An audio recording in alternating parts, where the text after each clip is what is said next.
Hello, everyone, and welcome back to my channel. This is Lady Freedom here, coming at you with another raw narrative.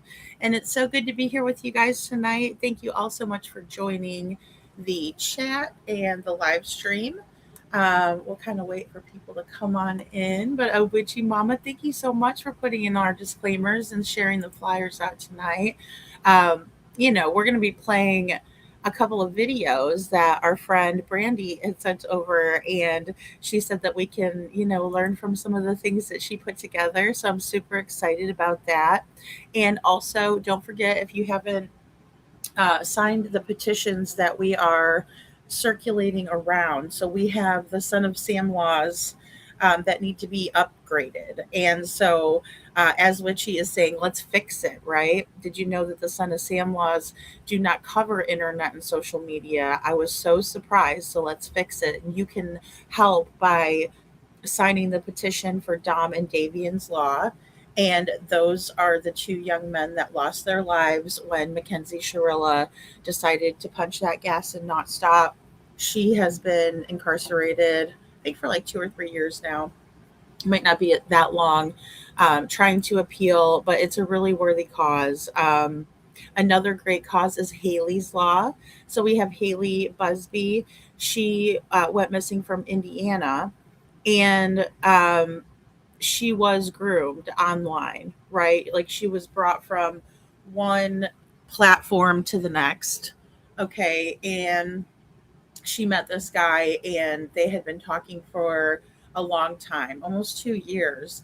And, she fell for this guy. And he ended up taking her out of state up to Ohio, and he took her life, right? And she was found, but now her parents want to start Haley's Law. They're looking to start the Pink Alert, which would be for anyone who doesn't fit the Amber Alert criteria, right? Or the Silver Alert. I think they have a Silver Alert.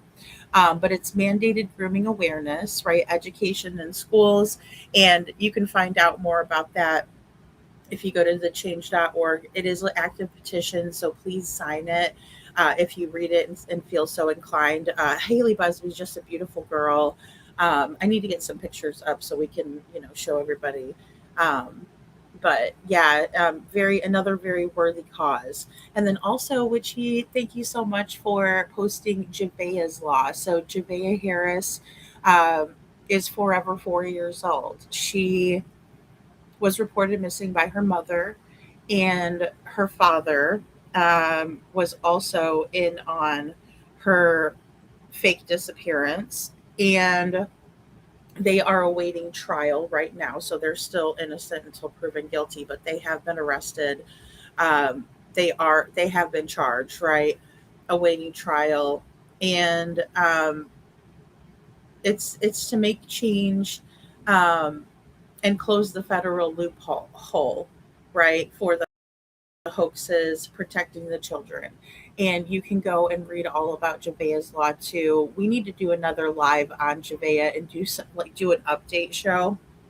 I've just been very much immersed in Sebastian's case, and also, I'm looking for like a day job to do or something like that. It might not even be like days. I might be able to finagle something.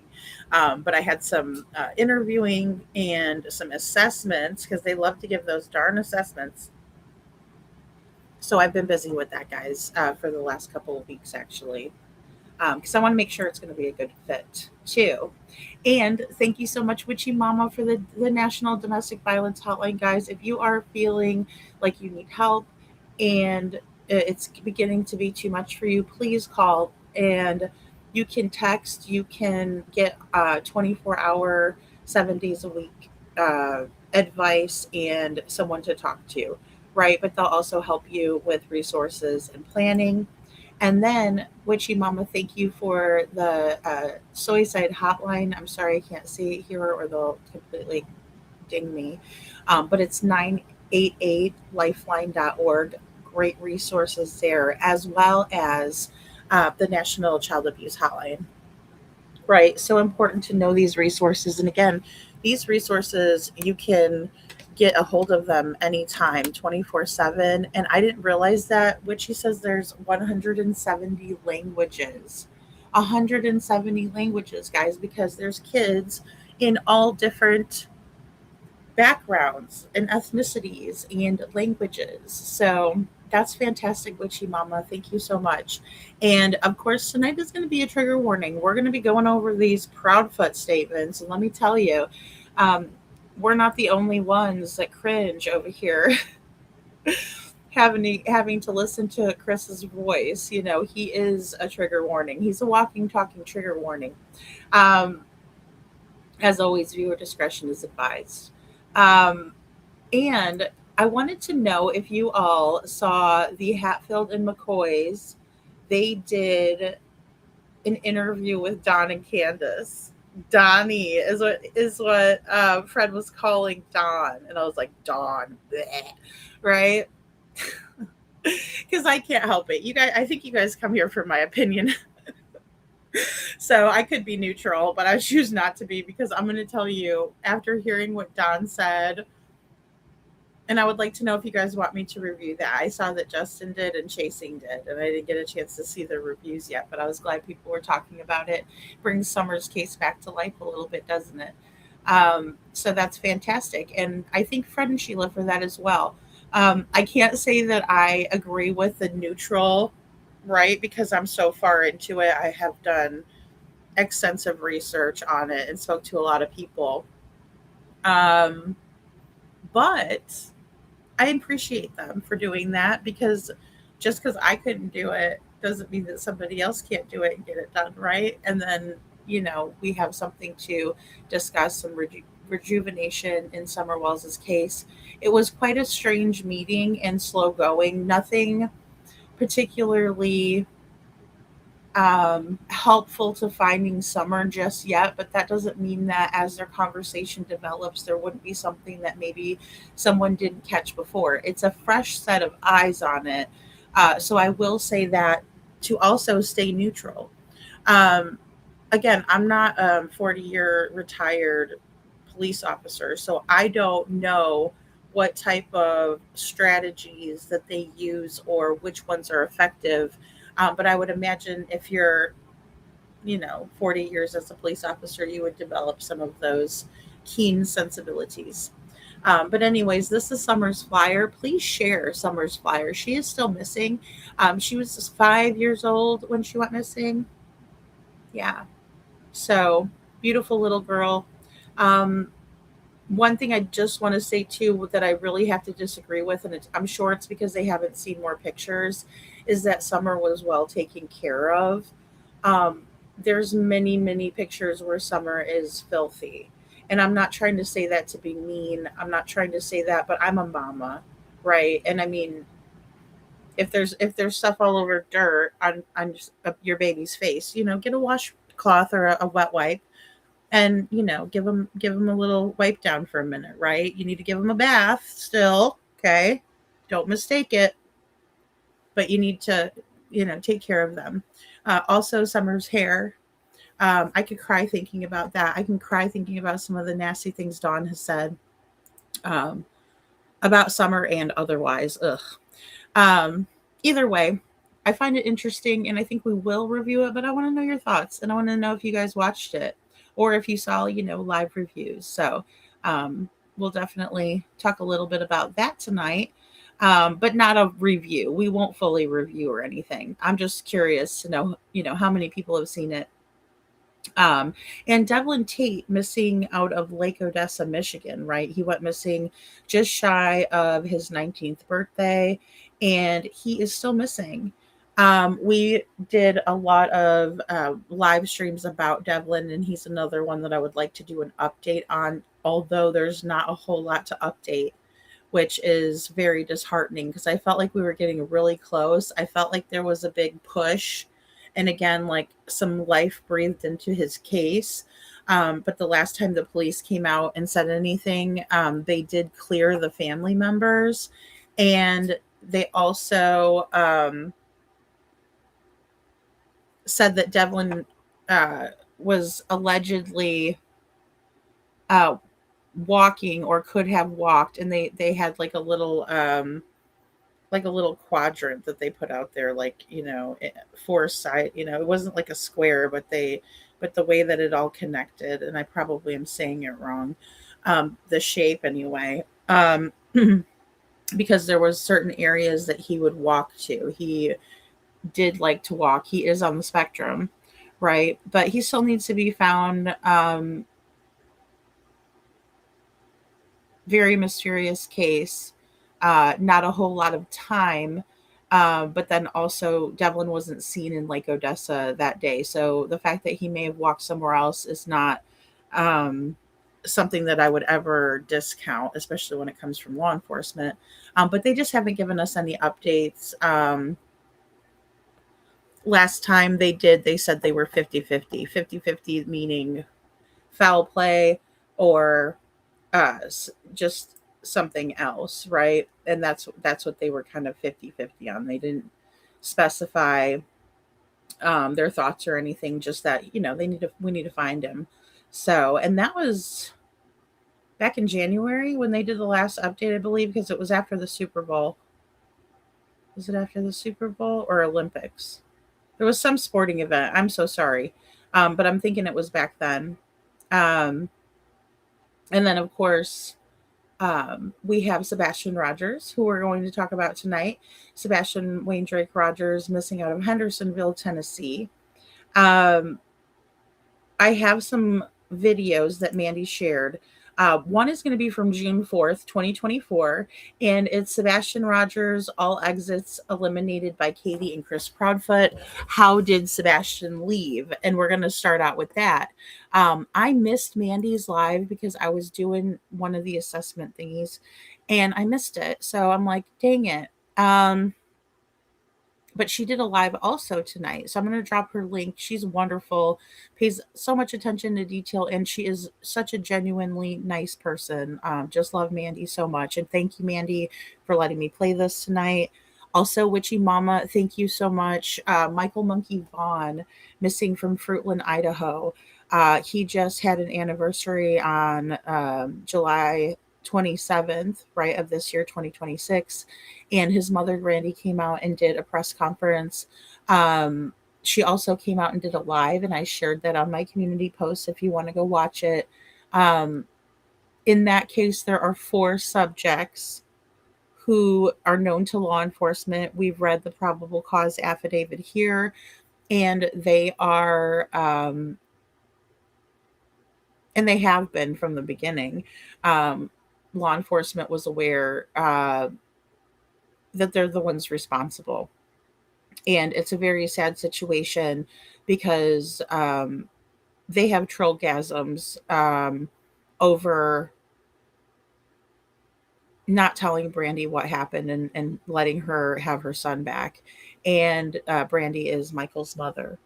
Um, and his little sister was so cute at the press conference. She was holding up his picture.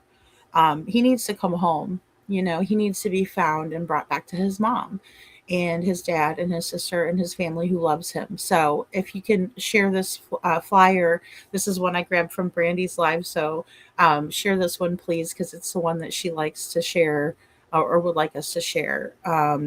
And hello, Gail. Good to see you, Gail. Thank you for being here. Hey, Poppy Love. Thank you, Witchy. Thank you so much, Witchy. And Gail is here. Hey, Detroit Rock City. Detroit is in the house. Hey, Paige. Good to see you. Good night, Paige. Thank you so much for everything, going back and forth with me in the war room today. That is like exactly what we're hoping for in that Discord is just, let's talk about Sebastian Wayne Drake Rogers. Let's put our heads together, and I appreciate that so much, Paige. Um, it helps me tremendously. And look, I'm only one person, and I know my limits.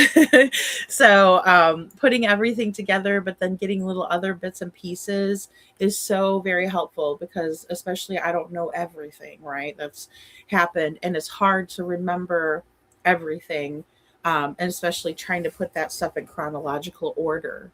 Hello, Spiritual Battle Star. Thank you so much for sending me a star. That is so sweet. Thank you so much. I really appreciate that a lot. I wish I could pop it up here on the stage. Um, Aw, don't be gimping around our witchy mama. Aw, witchy mama, I'm so glad you're here. And also, let's see who else is here. My PTSD is here, and Tony is here. Good to see you guys. Hey, Alicia Hot Wheels, good to see you. She says, I can't believe I'm here for the beginning of the live. Aw, yay. I'm so glad you made it. I know I'm like that too. I miss all the good ones, or I'll go in there and be in the bushes, and then I'll be fighting not to chat because I'm like, I can't chat. I got to do this, but I want to listen. So, yeah. Aw, thank you. Great. Well, thank you, Alicia. I just, my thing with summer is that I kind of bit off a little bit more than I could chew because I was the mainstream media coverage of summer kind of a person, right? Like I followed it in the news and I've seen the Chris McDonough stuff before. I did see the Dr. Phil, episode and stuff like that.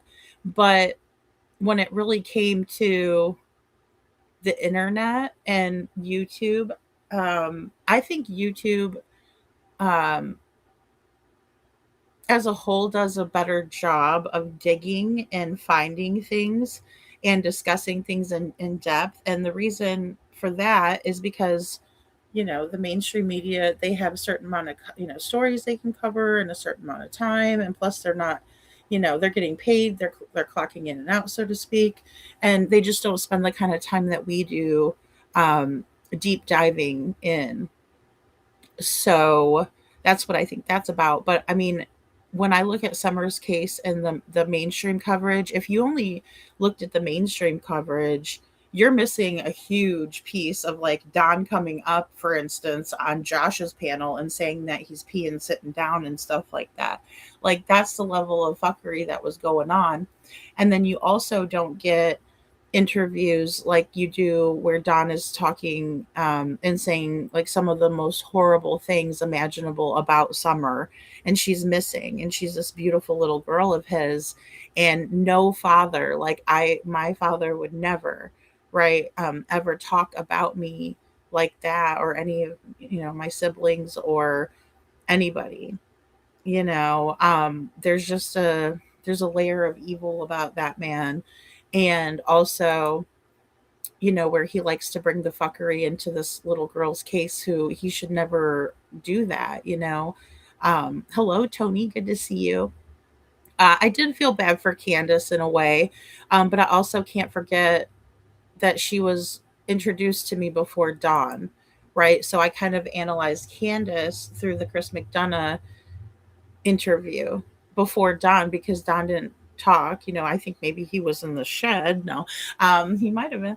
But I don't know. Maybe he was, maybe he wasn't. A lot of people speculated on that. So, yeah, it was interesting. They parked at the bottom of the hill and walked up, which I was like, ooh, I don't know if I would want to do that. But, I mean, look, I know, um, I could see it from both, excuse me, perspectives, where like Candace doesn't want the people coming and filming, and she was really upset when she found out that they were filming, but it wasn't, in my opinion, or to the best of my knowledge, like they had the microphones clipped to them and you could see that they were on and things like that. And so I don't know, I feel like maybe she was very reluctant, um because of her past experience. um it was just very interesting. And Trudy was on there, and then Trudy was like, don't be filming, and I was like, oh boy. So it was really interesting. I mean, it wasn't anything that's going to help us find Summer. It was just more or less. And then Don had some interesting theories, and oddly enough, I couldn't disagree with him saying that CPS is corrupt, right? But I mean, CPS did take their other kiddos. So, I mean, of course, they're not going to like CPS. But in Tennessee, I bang that drum all the time about how corrupt it is.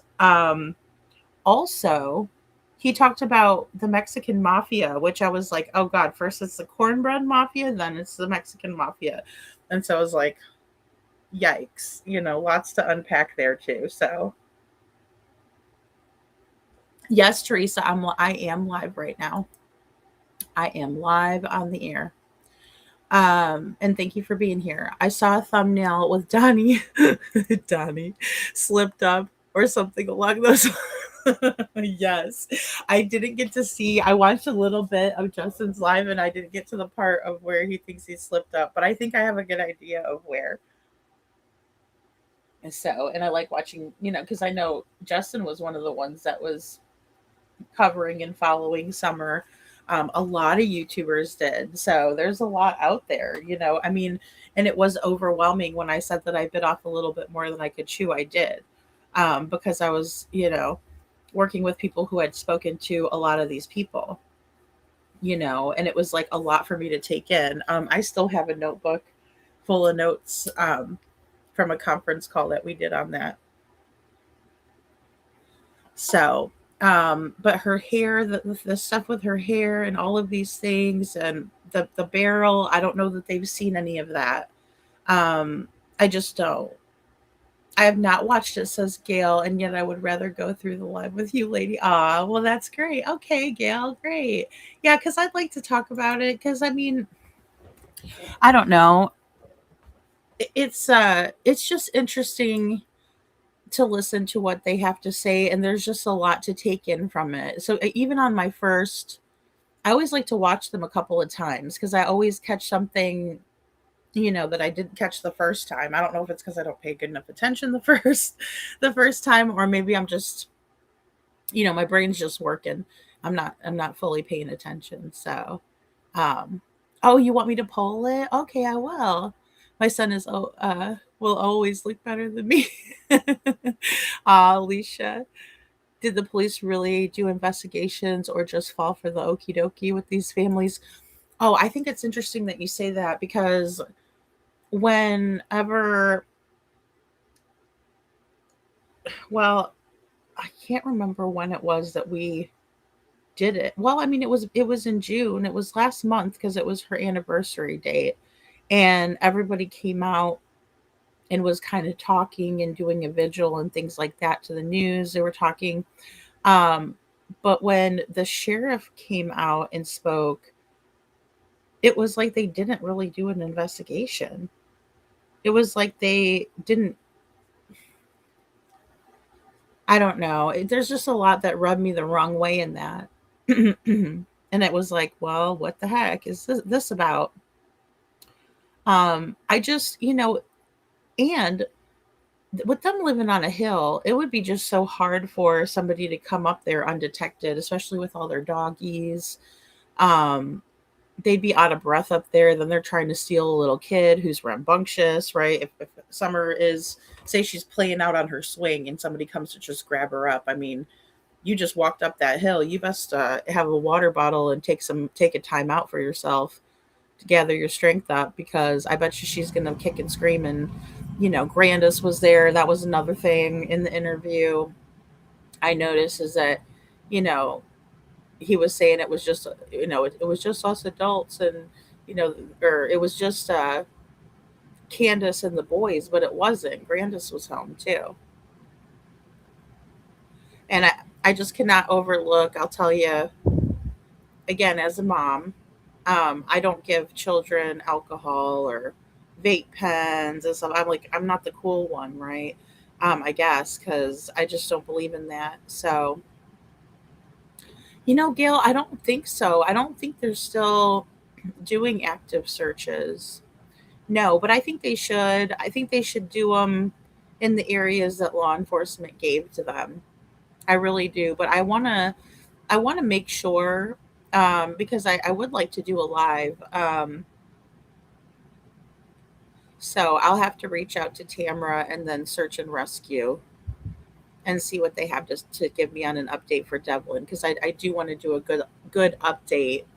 Maybe still pull in some of the stuff that they were talking about um, with the sheriff. Kind of refresh our minds and maybe just do a good update for him. Poor sweet Devlin. I just feel so bad for him. I know he was really going through it. He was really going through it, on top of having, disabilities and things like that. And, maybe he was just shy of his 19th birthday and emancipated and all that stuff. But, I think he would have been a lot better off if he would have gotten some more support for him to live independently. And so that's always a big bummer in my mind. Hello, SI officer. Good to see you. So, thank you, Witchy. We love Mandy over here. So, thank you. Yeah, B Mama B. Okay, there we go. There's Brandy. So, yeah, thank you, Witchy Mama. Um, Hello, Seth. Good to see you.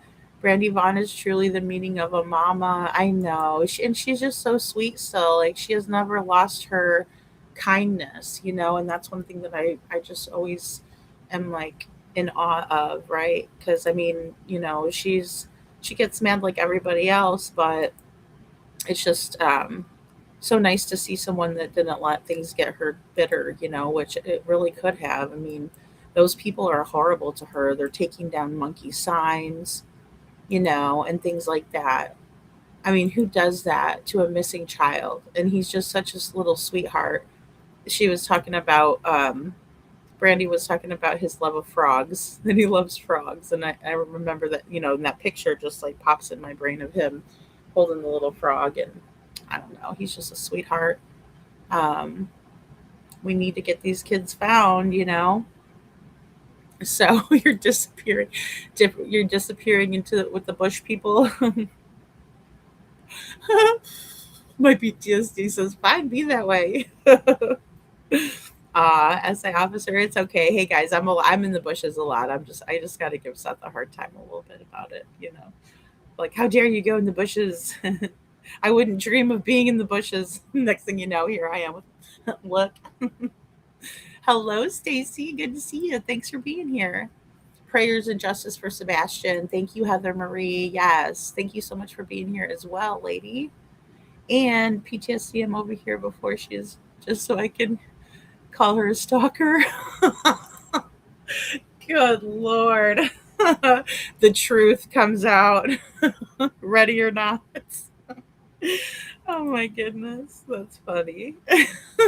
Yeah. Oh, hi, Lady Freedom, says Seth. Yes. Oh, hi, Seth. Good to see you. You're supposed to say hi to me first. No, I'm just kidding. No, he's too busy. Just giving Bo a hard time. Hello, little Miss Sharon. So good to see you. And thank you, little Miss Sharon, for sending that interesting short video today. I know you know what I'm talking about. Anybody in the Discord knows. My goodness. I'll probably address that at some other time, but I will just say that I don't have a felony, you guys. Like, I don't even have one felony. And when somebody says that I had a certain what was it? Some type of felony. That's what she said. She goes, Lady Freedom had some type of felony, which made it okay for White Boy Lockdown Radio to stalk and harass me. And then I got lifetime protection orders on he and his wife. Um, but they're saying that I deserve it because I have some type of a felony, which I don't have a felony. But if I did, it wouldn't be okay to stalk and harass me still. That's still against the law. So I'm surprised someone who says she's so good at true crime and tells other people to, don't talk about it where you don't belong, type of a thing. Um yeah, I'm like surprised at that because it doesn't matter if you have a felony or not, which I don't, though, for the record. Um oh goodness. I know. We should we got I'm not that cool, my PTSD. She says we gotta work on getting you one. Oh my goodness. Well, meanwhile, this guy, that's why I was so like I need to like, protect myself because he's got multiple um felonies, that is, and has been incarcerated. And so I'm like, that's very odd, right? Very odd. So that's just I just wanted to put that disclaimer out because I know that she is doing that out of jealousy. She's lying to her audience, a bold-faced lie because she knows it isn't true. And then also it's in order to discredit me so people won't want to work with me. But let me read you guys this really quick, and this is all I'm going to say about that. I'll say my Forrest Gump quote. That's all I'm going to say about that. But when I was looking up and doing my logos and stuff, I must have typed something weird into AI because they didn't think I was Lady Freedom, and they were like, "Well, you can't make her a logo of her if you're not her." And I was like, "I am her." And AI is kind of smart, where it's like, "Okay, okay, Lady Freedom, let's make your logo." But I clicked onto the another screen, and I stumbled upon what ChatGPT said about my channel. And Gemini Flash to be exact, said Lady Freedom's Raw Narratives is an independent online content creation channel primarily active on YouTube, hosted by Lady Freedom. And I said, wow, that's really cool. And then it says the channel focuses on number one, true crime and legal commentary, streaming live discussions, coverage of ongoing trials, court proceedings, and true crime cases. And I'm like, well, imagine that. That's exactly my goal. And I said, wow, I hit the goal, right? Like I was like, oh, touchdown. And then it says number two, raw storytelling, delivering commentary centered on real life events, victims' stories, and community updates without sensationalized drama. In your face, J is for justice, kiss my brown booty. Pucker up, sister. Because that's what Gemini thinks of me. What you think of me and the lies that you're trying to spread, I would be real careful to not catch, a slander or a defamation case. Okay. So we might not want to spread lies about me because that's a bull-faced lie and you know it. That's why you're not going to show my felony that I don't have because I don't have one.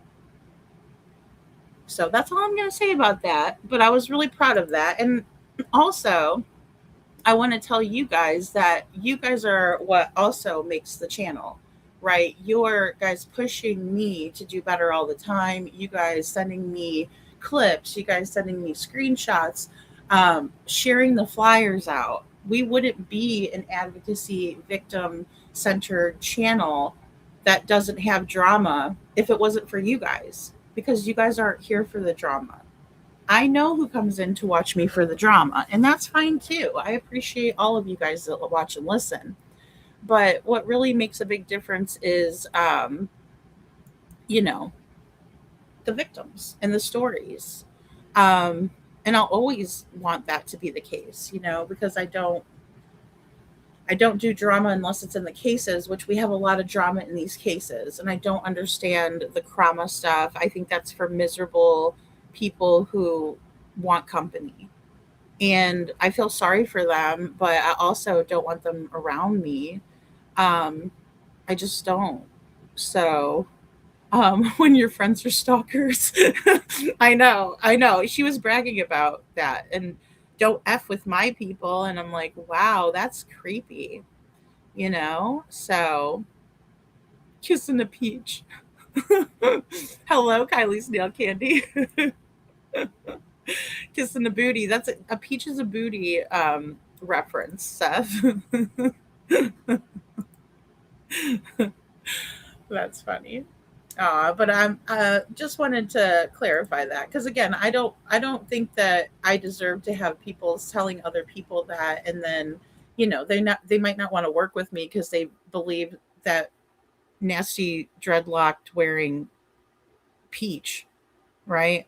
Arse and Fukushima. So yeah, yeah, exactly. There's so much SI officer. And look, we're about to get into some of this drama in Sebastian's case because this drama, in my opinion, has been caused by Chris and Katie Proudfoot. But the truth is coming. Like whether they're ready for it or they're not, it's coming. It is absolutely coming. Hey, Brad. And Bluegrass Meadows is here. Hey, good to see you. That's right. We can't stop until Sebastian is found, right? Like we have to keep going. Right now, there is some rejuvenation because we're seeing that Seth is asking for a new a new investigation because the first investigation that was conducted, I even hate saying it that way, was incomplete, right? And then we find out that there was involvement through CPS in another filing that Seth has made, and that Sumner County Sheriff's Office knew about it, the assistant district attorney knew about it, multiple CPS workers and supervisors knew about it. Um, and Sebastian fell through the cracks and was trying to get help, but he couldn't. And, it does get to me, Bluegrass Meadows, and it gets my heart, and it's like, it makes me want to be more motivated, right? It like I get upset about it, yes, makes me really, really sad, but at the end of the day, it motivates me then to want to fight harder for Sebastian because he is just, I mean, my favorite picture is the one on the screen. It'll be on your left hand side. He just looks so cute in that picture. I love that smile, right? He's just out to eat with his dad, ready to chow down on a burrito, and that's what I look. I look happy too when I'm about to eat a burrito. So, no, he's just Sebastian is so relatable and so lovable, and it just breaks my heart for him. And so we've been talking about these filings, and what I'm liking to do is piece together different topics from the filings and let's go over it. And that's how we got to reviewing some of these great creators like Mandy from Spirit Seeker Squad. Hello, Coffee Crime and Cats.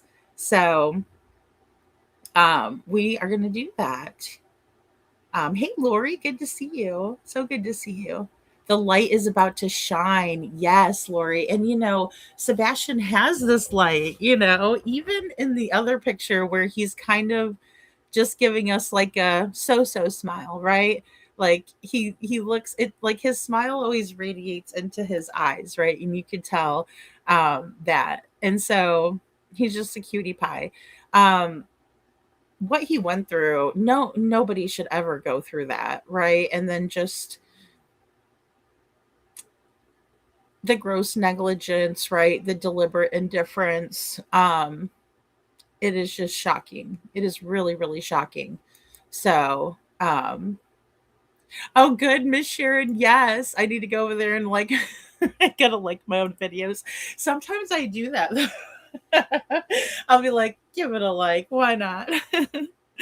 um, yeah. So I know, right? I know. Well, it's just I think it's the only thing that they can say because I won't talk about them unless they say something or do something. I mean, I did cover JLR and White Boys thing, but typically I don't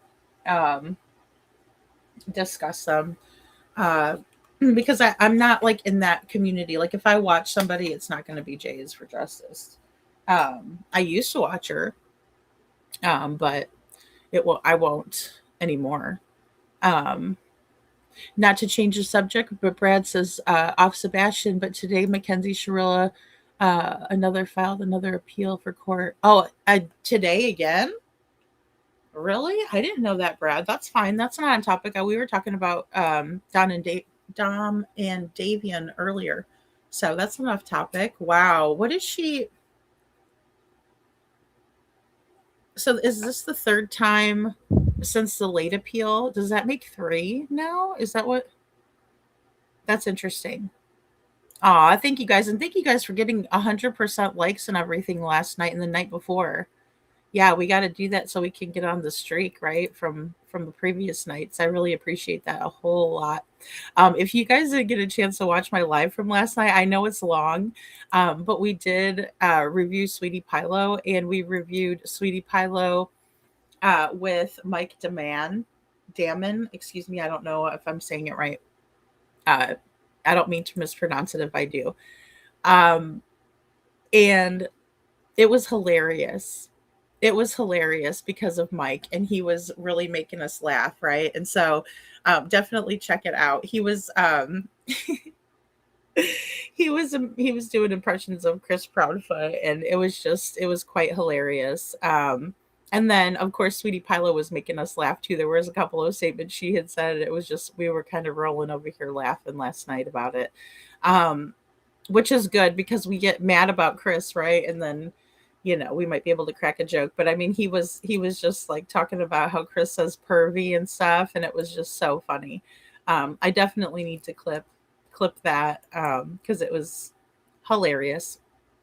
Okay, so I want to start out tonight with this June. Let me check it again so I don't get the date wrong, but it's from June of 24, and it will be June 4th of 24. Okay, and this video, I love Mandy. She's like, "What?" So is about 17 minutes or so, and it's going to be about the exits, right? So a little bit of backstory in case people are new here, because I know that I got some people from Javea Harris's case, and welcome here if you guys are new with her case or any of the other cases that we've covered. So Sebastian Rogers' parents say that, and Sebastian Rogers, I'll just say this, is a 15-year-old boy. He has autism, a rare chromosome deletion, ADHD, right? And in my opinion, I think he had PTSD from trauma that he, endured. He didn't have that as a diagnosis, but I kind of want to throw that in because it does seem like that may be something that he was dealing with based on what we read in the filings. So, just as cute as he can be, but he had some challenges, right? But one of his bigger challenges was his stepfather, Chris. And we're going to get into that a little bit more, or you might pick up on that. Um, but either way, Sebastian was with his mother, Katie. We see them leave the Texas Roadhouse about 6:30 p.m. after they ate dinner, and then the neighbors say that they pulled into the driveway around 7, right? 6:45, 7 o'clock. We've never really gotten an absolute on that. And then in the morning, Katie is found by neighbors coming out saying, "I can't find my son," right? And Katie said she went to wake Sebastian up at 6 o'clock, so 6 a.m. Our time frame would be from about 7 p.m. until about 6 a.m. There was a 2 hour part of the night from 7 to 9 where Katie said that Sebastian took the trash out and brought the trash can to the end of their driveway. Monday morning was trash pickup, and that he stayed up playing for a couple of hours. And then at 9 o'clock, she told him it was time to go to bed, and he did go to bed. Now, this is where we get into some different stories that Katie has said, and mainly with the noise that came from Sebastian's room. Okay, so Katie has told multiple stories about this, and that's why I was so thankful to Paige, because she was doing some sleuthing and looking around. Katie told different people different things when it came to this noise coming from Sebastian's room, but not only different things about the noise, like the description of what the noise sounded like and that sort of thing, but also she told people different times that this noise occurred. So, right there, we have 2 hours that are unaccounted for when they come home from the Texas Roadhouse because they're the only two in the house, no one else is there. And then we have this noise that occurred somewhere between the hours of 9 p.m. and midnight, right? And I'm just going to say it like that because I'm sorry, Katie, I don't believe a word you say. Hello, Gigi. Good to see you. I don't believe a word you say, ma'am. I can't. Jen, so good to see you. Um, Amelitha, so good to see you. Thank you for being here. I see a new face in here. Good to see you. Crybaby Walker. Hey, Crybaby Walker says, find Sebastian. That's right. We need to find Sebastian. Hashtag find Sebastian. Um, let's see here.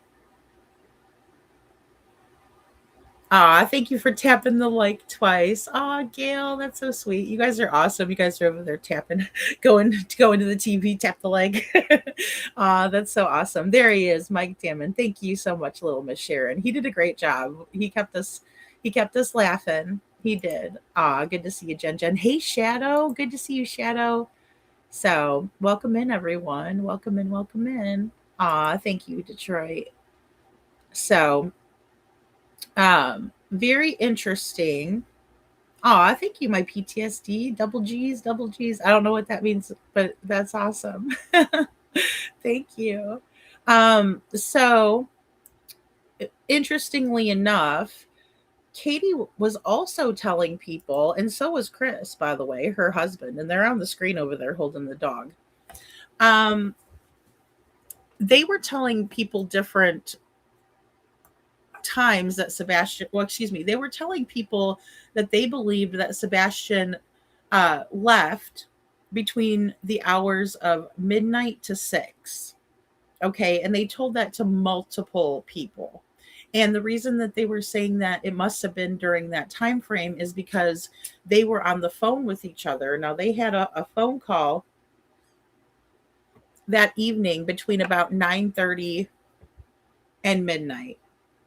They got on the phone about 9:30 p.m. and then they both decided to go to bed and get off the phone at midnight. So they have to assume that Sebastian would have left between the hours of midnight and 6 because Katie says again that you know, when she went to wake Sebastian up for school, he wasn't there, right? The last time she saw him was 9 p.m. When she heard the noise, she didn't go check on him. Okay, so this is what brings us to well, let me just back up really quick and I'll tell you a little bit more. So Katie goes in to wake up Sebastian. Sebastian is not there. She said she looked around the house. Now they do have quite um, a good sized house. It's a ranch style house, and then it has a bonus room above the garage. But she said she only looked for Sebastian for about 3 minutes, and then she called her husband, Chris Proudfoot. Okay, and when she called Chris Proudfoot, she and he decided to make a three-way call, not to 911, but to the sheriff's office, and Katie muted herself. Okay, so then the police come. There is some dispatch and scanner audio that we can listen to so we can get a good timeline there, which I am wanting to put something together. Although there has been two different renditions of the scanner audio. Excuse me. I know that if I've ever gotten scanner audio, it's been from Broadcastify. And Broadcastify is something where, give me 1 second. I just want to take this off of here and also customize. I didn't realize my face was over Sebastian. So let me just move myself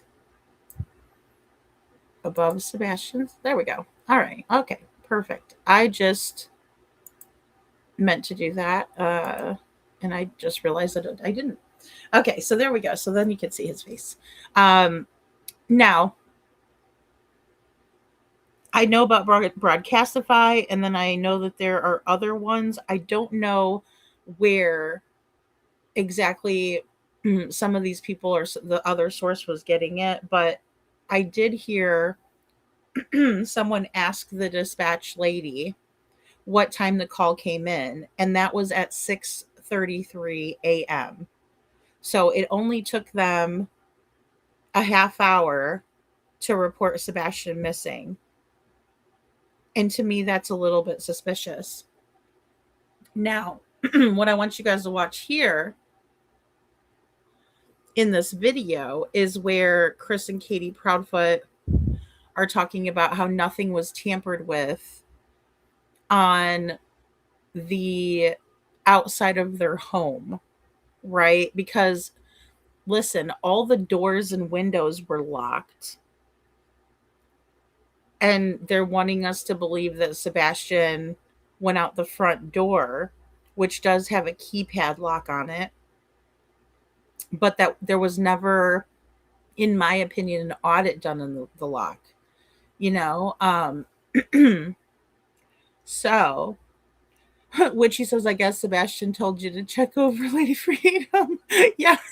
He's like, hello, you are putting yourself on top of my face.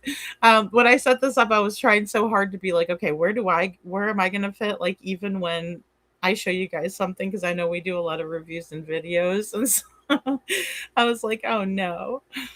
Um, Ooh, pizza night. Time for some pizza or pizza lunch. That's awesome, Miss Sharon. I hope you enjoy your pizza. So I want to play this for you guys. And we'll stop and pause and talk about it.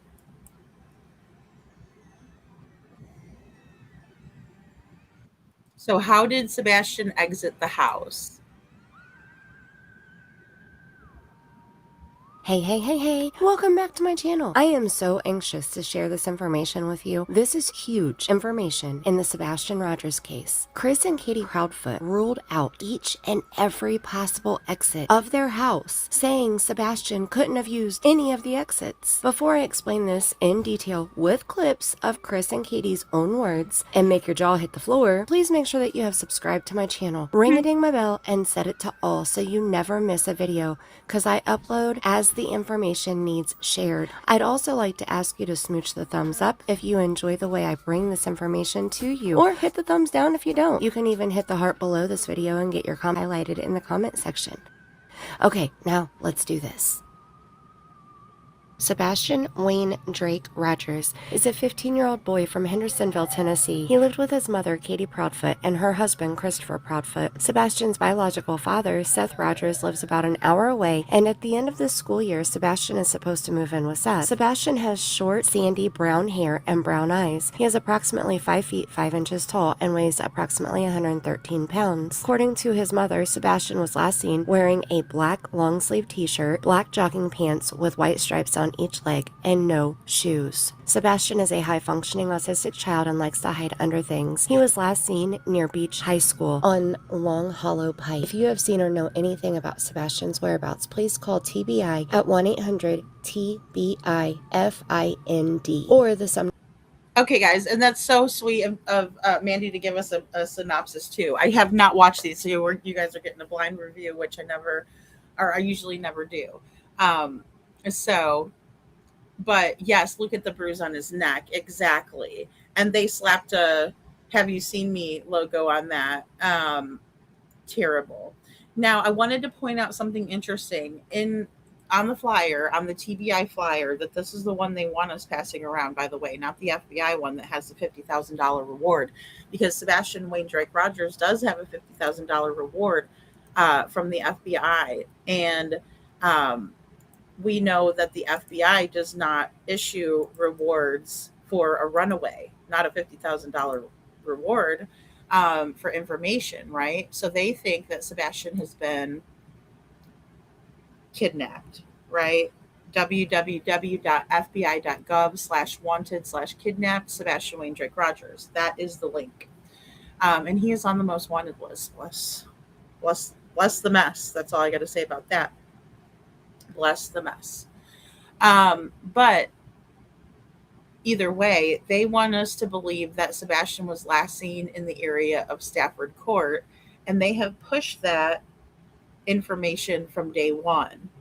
But Katie Proudfoot herself, who lives with Sebastian, right, is his mother, has stated that she told Sebastian, just like I said earlier, to go to bed at 9, and he did. And then when she was talking with Chris Proudfoot over the phone, at some point she heard a noise which she described as being a thud, just a thud. And later it was described as a bang. I guess that's neither here nor there. But by her own accounts, she saw him go to bed. And then when she went to go wake him up for school in the morning, he wasn't there. There is no confirmed sighting of Sebastian in the area of Stafford Court. There is no confirmed sighting of Sebastian on Long Hollow Pike, which is the road that his subdivision is off of. So why they said that is beyond me, but that's what they have been pushing from the beginning. They also were only operating off of the assumption that Sebastian, quote, walked off, even though Sebastian has never walked off before. Sebastian didn't take anything with him besides his glasses that you can see he's wearing black frame glasses in these pictures, and that's what he was said to have had with him when he left. No shoes, no coat, no cell phone, no Nintendo Switch that he loved to play. Nothing it was taken like a cell phone or his money. Just barefoot with a keychain flashlight and his black frame glasses. County Sheriff's Office at 615-451-3838. On March 20th, 2024, Christopher and Katie Proudfoot did an interview with Smiley. The link is in my description box if you'd like to watch the whole interview without my commentary. During this interview, Smiley asked a lot of great questions. I've already made multiple videos reviewing this interview, and I'll put those links in my description box also. This interview was over 3 hours long, and there was a lot of information given during this interview. During this video, we're going to skip to about an hour and 22 minutes where they start discussing the house and all the ways out of it. Roll that clip. So you have a padlock. Is that what you said earlier, that you have a padlock on the, like, I forget what they're called, but where you put the code in, a code lock?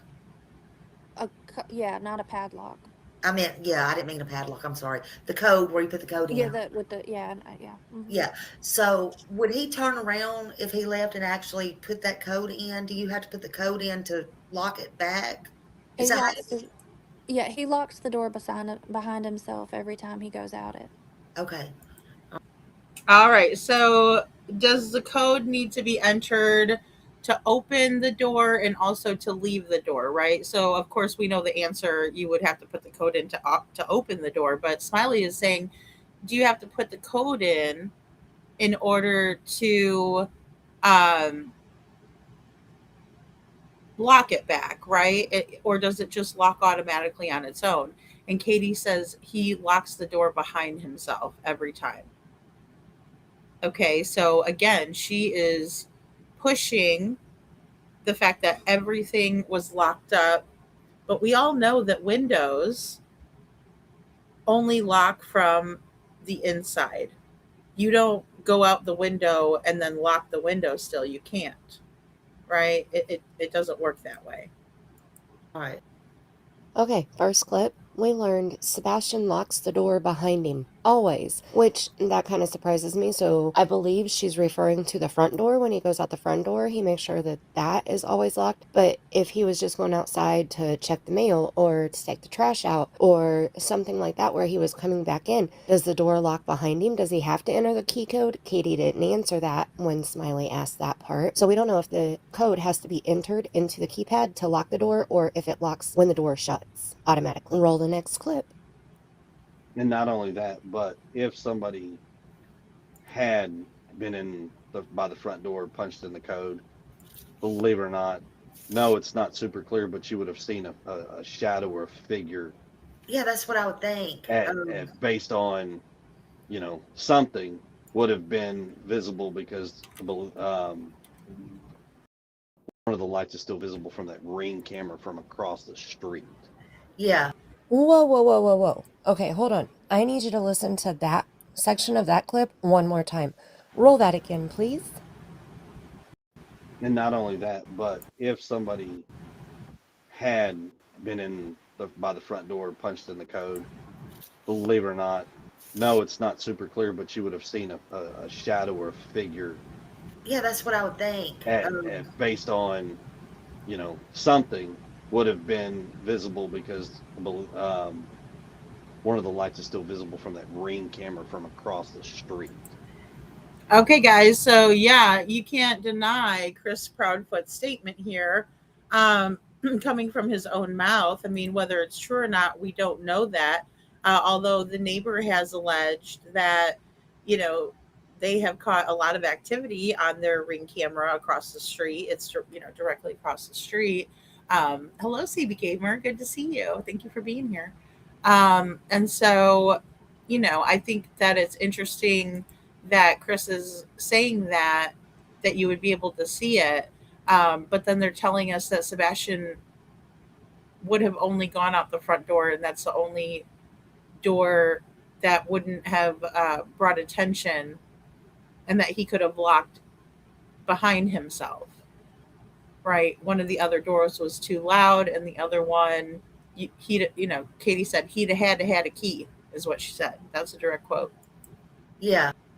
Let's break this down. Chris said, quote, if somebody had been by the front door, you would have seen a shadow or figure. Something would have been visible because one of the lights is still visible from that Ring camera from across the street. I take this as Chris is saying, if anyone stepped foot on that front porch by that front door, the Ring camera across the street would have captured them, even if it was just a blurry shadow or figure, because that camera can see a light on the front porch. Chris just explained to us that if Sebastian would have left that house that night, that Ring camera would have seen him, even if it was just a blurry figure or a shadow. There are only so many ways for Sebastian to leave this house. Chris and Katie explained that they reviewed all of the possibilities that Sebastian could have used to leave on February 25th or 26th. They said there are only two options where the door would have locked behind him. The front door was one of those two exits they believe Sebastian would have used. They claimed the other door would have been too loud for him to use, and that door would be on camera also. Let's listen to that part of this interview. Roll it.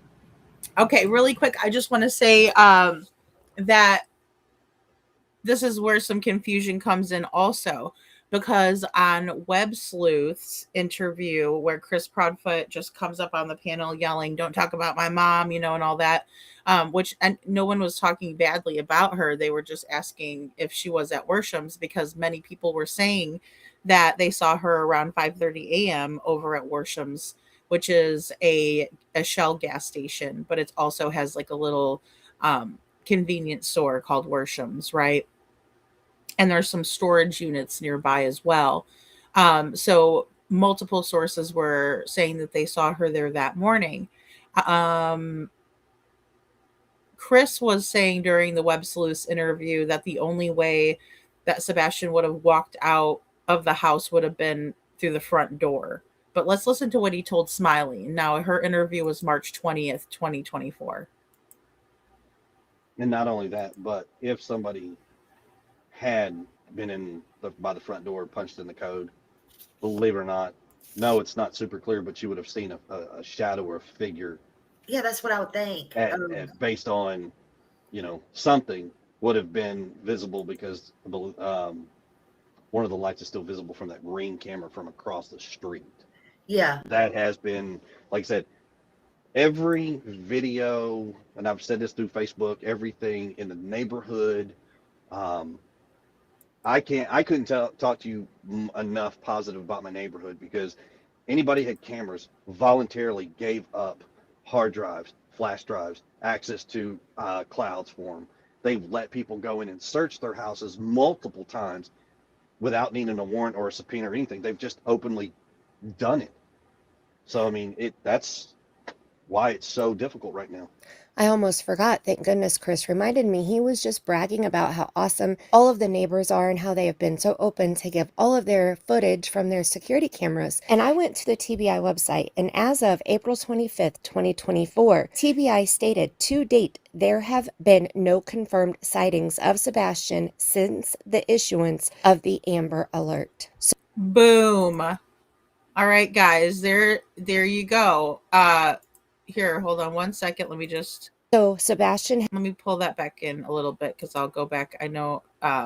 Okay, so to date, there have been no confirmed sightings of Sebastian since the issuance of the Amber Alert. So again, I have to say, how was Sebastian last seen in the area of Stafford Court, right? And then I see you guys in the comments too. Kylie says, well, what if he didn't go out the front door, or any door for that matter? I don't know that he did, right? I know that if all the windows were locked, he didn't go out the windows.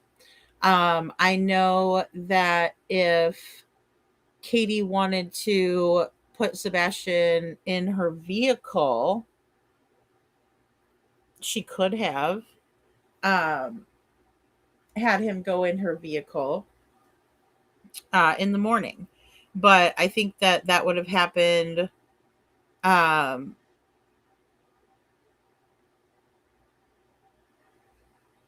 when she left, right? And we've talked about that a little bit too, because if we're looking at the timeline of events and saying, okay, they left the Texas Roadhouse at 6:30, they got home at about 6:45 or 7.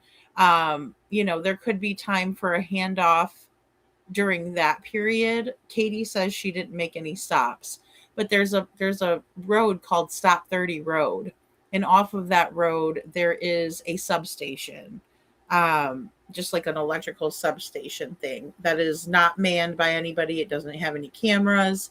It's just that you pull off a Stop 30 road and you go down a gravel road, and there's even a spot where you could turn in and you can't be seen from the street, right? So, with that being said, it's a very tight squeeze, but it could have been done. Another time that Sebastian could have gotten out of the house would have been the 3 a.m. lights and the car that was in the neighborhood at that time. If Sebastian made it home, that's how I think he got out. But there is another option for that, because since Katie left in the morning and she was driving around the area, who's to say she didn't do a handoff then? Now, of course, Long Hollow Pike is a very busy road, and right down from Sebastian's home, you have his subdivision. You have at that time a new subdivision that was in its newest phase. And then you have a church, a cemetery, the Mason Lodge, and then you have the high school. Across the street from that is the Shackle Island Fire Department. So it's a very busy road. Any road that has a school, right? A couple of different schools. It's not just the high school. Is going to be very busy on a Monday morning. So again, that theory could be something to where they did have some opportunity. However, I don't know that they would have enough time or go without being seen. Kylie's Nail Candy says, Lady Freedom, you know my feelings on Stop 30. Yeah, well, and that was a place that Jen had taken me. And she said this would be the spot to hand off, right? Because I know a lot of people were talking about the BP station, which is just a little ways up in the intersection of Stop 30 Road and another road. I'm not sure. But there's a great big gas station, but it would also add on to her time. And if she's trying to say that she went from, straight from the Texas Roadhouse to home, she's taking a big risk trying to get all the way up into the BP, because it's like kind of up and you have to, turn onto the other road, and then it's on the opposite side of the street. And then when you're pulling out, it would add on time. There's also cameras at the BP gas station. So I don't see why they would choose the BP over Stop 30 when Stop 30 is so perfect. You could be completely undetected there. So, I mean, it's definitely an option. Seth says the last proof of life is Texas Roadhouse. Thank you, Seth. Yeah, that's what I go off of. So, SI officer says, in my opinion, everything was done between 10 p.m. and 4 a.m. And I would have to agree that those are kind of a prime time, right? And especially if we're thinking that Chris and Katie's phone conversation started about 9:30. What were they doing? Why were they talking for hours? Especially if Katie said that she was having to study that night. Like what she was telling everybody is that she was studying, she was talking with Chris, she was falling asleep, she was doing multiple things at that time. So very interesting. Yeah, they're so lit up and so well they're cammed up too. Lit up and cammed up, right, Witchy? That's why I was always like, I don't know. But that Stop 30, it has nothing, you know? Um, so yeah, I'd love to know who gathered that camera footage too, as an officer. I heard everybody was uploading it into that Facebook group too. That Bobby, the neighbor, was administrator. She's an admin for. I almost said administrator, but I guess that would be administration. But no, she's an admin for the Facebook page. So yeah, they could have been plotting and planning. Jen. Yeah, Holly, good to see you, Holly. Um, so I just wanted to put that out there that, this is straight from the TBI, that they're saying that, to this date, and that was on March 25th, 2024, that, whoopsie daisy, to this date, there have been no confirmed sightings of Sebastian since the issuance of the alert. Okay, Amber Alert. And by the way, they didn't have a vehicle description on that Amber Alert, but there was a mysterious car in the neighborhood at 3 a.m., 3:10 a.m. Since the issuance of the Amber Alert. So Sebastian has not been spotted, seen on any of the security footage from any of those Ring cameras or other security cameras in that entire neighborhood. Let's keep rolling. Is there or is there not a couch in front of the back door? No, there is a couch in front of a door. In front. Whoa, Katie, what's with the hostility? How are we supposed to know whether you got a couch, girl, or not? And then you get upset with us for, looking at Redfin or something, seeing the layout. Okay. They're just asking you, is there a couch? No, there's one in front of a door. Okay, my little pretty. Calm down. Jeez Louise. All right. So again, innocent people don't act this way, in my opinion. Couch in front of the back door. No, there is a couch in front of a door.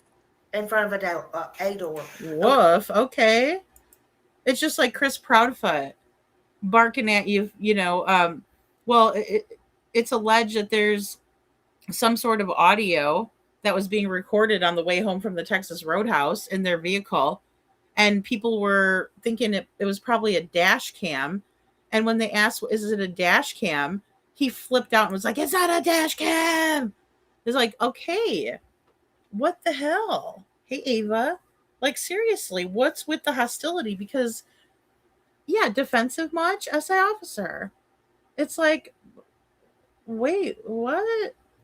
Because, like I said, again, if people are just asking questions, there's no reason to jump their ass about it, right? It's just answer the question. No, we don't have a couch in front of the back door. It's in front of our sunroom. It's in front of, because the way their living room is set up, you can see that there's room for a couch and to still open the French doors, or the porch doors, however we want to call them, man doors. But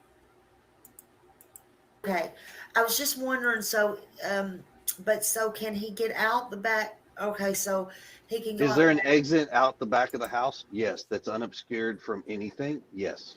Okay, so okay, but what I'm asking is, how did you know that he went specifically out the front door? What made you think that? We presume that he left out the front door. We never know 100%, obviously, but we presume based off of process of elimination, going over it with law enforcement, going over the house. Okay, guys, let me take off this closed captioning. I realized we still had it on. Oh, not the playback speed. I hit the wrong button. All right. So this door, this is what I was talking about. I wanted to show you guys real quick. Let me make it bigger. All right. So if we're looking at Chris and Katie's house, on the side, they got the garage doors, right? Like the big ones. But then right here, this is a door. And you can kind of, with this angle, it's kind of, hard to see it, but that is a door there. And in my opinion, that was probably the door that he used in order to take the trash out, because the trash can is kept back there as well. Now, of course, this is Katie's work van that nobody is allowed to know anything about, that she installs Brinks Home Security systems with, right? For businesses too, but it is called Brinks Home Security. Yeah, that Katie, that was the Katie right there says, yeah, Seth, that's the Katie Sebastian and I know, the defensive, kind of hateful one. Yeah. Yeah, Coffee, Creme, and Cats. We have seen, Katie kind of show her true personality, too. Not the one that she was kind of trying to harness in, or the Southern one, or, she's got lots of different ones, doesn't she, Holly? And it's kind of like, wow. Yeah, I mean, growling at people, getting all angry, no reason for that. Hey, Valley Gal. Valley Gal says the crazy Katie response to a question means in my mind it is about her and no one else. Super KP. So sorry. Right. No, I agree. Yeah, because radar detectors or GPS tend to record, or maybe it's a Spotify DJ that verified Sebastian's ride home. I'm not sure, because I didn't realize. So my PTSD, I'm glad you brought that up. I didn't know that the radar detectors did recording. I haven't had one of those in my car for years. I mean, I didn't even know people still used them, to be honest. So, because don't look at the back door, in my opinion. Right.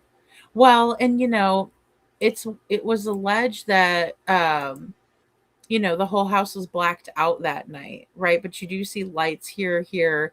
There's a light in the porch. Like, I mean, it's a nice home. Let's see. But like I said, I wanted to show you just this right here, because it is a door, and it is a door that you would go in and out of if you weren't going to go through the garage, So, wow, if they don't want to be interviewed, don't go on panels or do an interview. I'm just saying.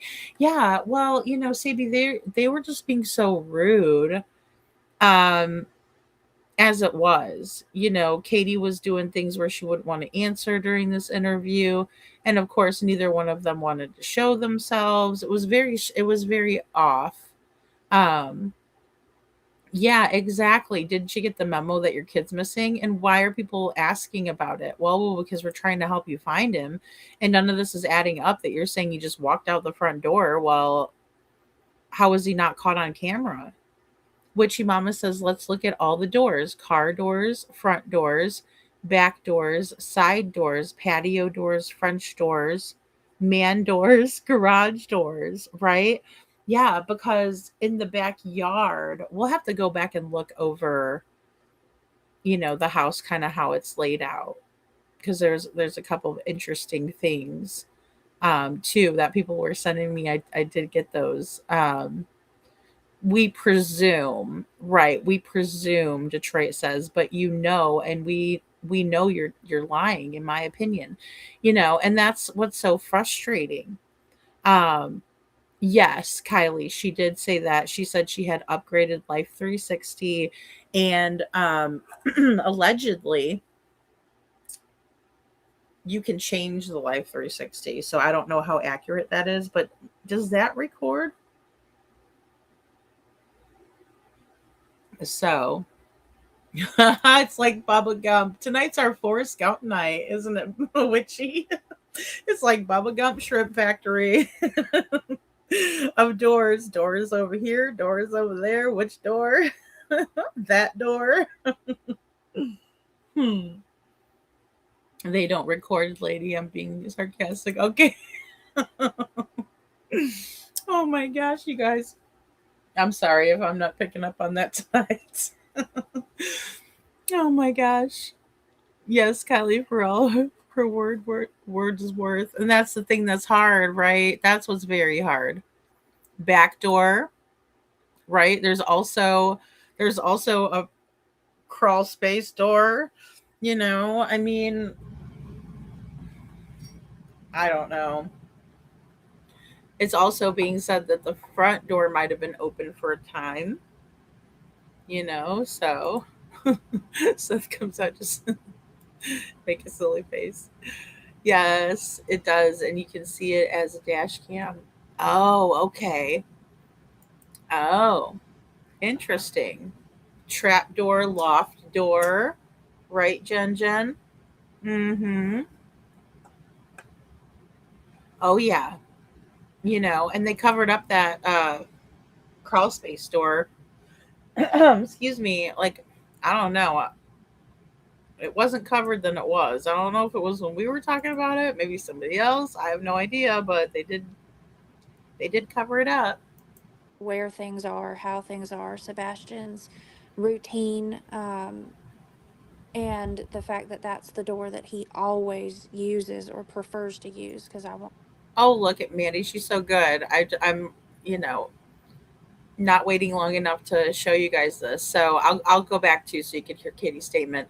So this is their sunrooms. Katie calls it a sunroom. Some people might call it a porch, right? It's just kind of a little back. It is. I would call it a sunroom, but it's a little kind of back porch that goes to the backyard. They have a pretty good sized backyard. Although I don't think they used it very much, unless that was where the neighbors heard them screaming at Sebastian or Chris Proudfoot anyway. Off of process of elimination, going. You think that? What made you think that? We presume that he left out the front door. We never know 100%, obviously, but we presume based off of process of elimination, going over it with law enforcement, going over the house, where things are, how things are, Sebastian's routine, and the fact that that's the door that he always uses or prefers to use, because I won't say 100% of the time he does come in with me through another door, but that's the door Sebastian prominently uses. That's the one that if he were going to sneak out of the house or leave the house for whatever reason, that's the most reasonable door that he would have left out of. Any of the others would have made noise or not or would not been. have been locked. Mm-hmm. So Okay, and then Chris can't help himself. He can't be quiet and just let Katie talk. So he's got to be like, he's got to say something, right? In my opinion, right? And he's going, wow, you know, that would have been locked. And she's like, yeah. And she's kind of like, in my opinion, right there, she's kind of like, shut up, Chris, right? The doggy door. Lori, I love you guys. You guys are all naming off the doors. The barn door. Oh my goodness. The litter box door, Seth. Chastity belt door. Hey, Deborah. That's so funny. Hey, Sharon Marla says, it's like you get a door and you get a door. we got to have an Oprah door giveaway. All the different colors of the door. Yeah, the bush door. Yeah, it used to be a crawl space door, but it's a bush door. Yeah. So we're like, we'll just hide that door. Seth says dimensional door. We got a van door from Little Miss Sharon. Attic door. There's that little weird attic or closet. I don't think. Well, the fact that there's skylights instead of windows would make that bonus room non-conforming too. But I don't know. Is that a closet in the bonus room or is that like attic space? I always wonder. A prison door for KP and CP. The pantry door. Oh my goodness. Barn door, Lori. Your doggy door is a good one too. PTSD says barn door. Oh my goodness. And a doggy door. A panic room door. Yeah, really. Yeah. The dimension of mind. You unlock the door with the key of imagination. Beyond it is another dimension, and a dimension of sound, and a dimension of sight, and dimension of mind. Yes. And that's how we survive sometimes, right, Seth? Bring ourselves to a new dimension. The CP dungeon door. Oh gosh. The door like Candace and Don's house. Oh, and under the island door, under the bar door. Um, would love to know the accent count. Valley Gal.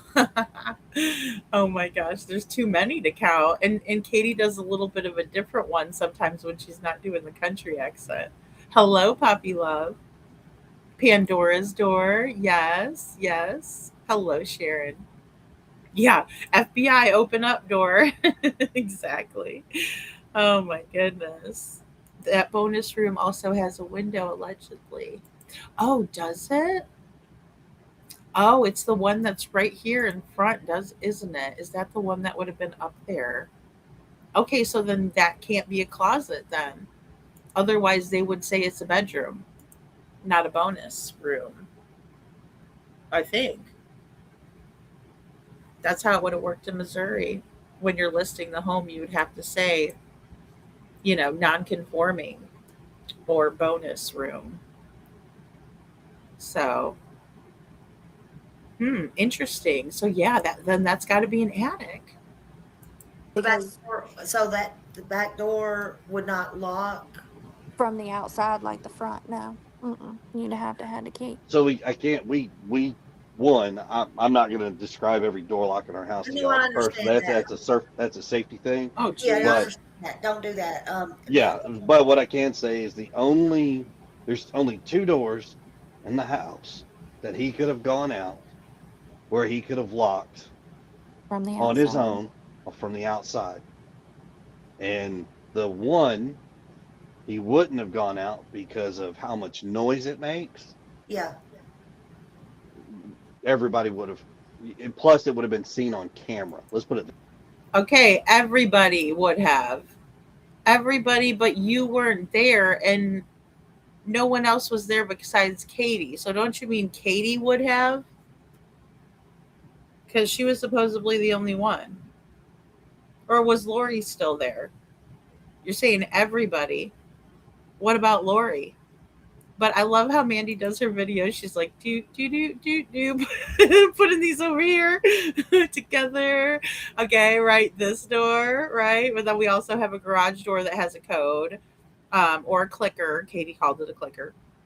But you open it with the button that you have a remote. And of course, this is their front door. And they have this big, beautiful light that would light up the whole porch, yet they didn't have it on that night. Very interesting. That is a whole room above the garage. So it does have a closet.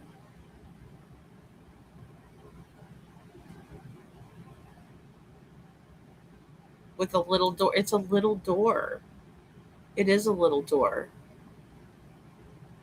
That is a hidden closet.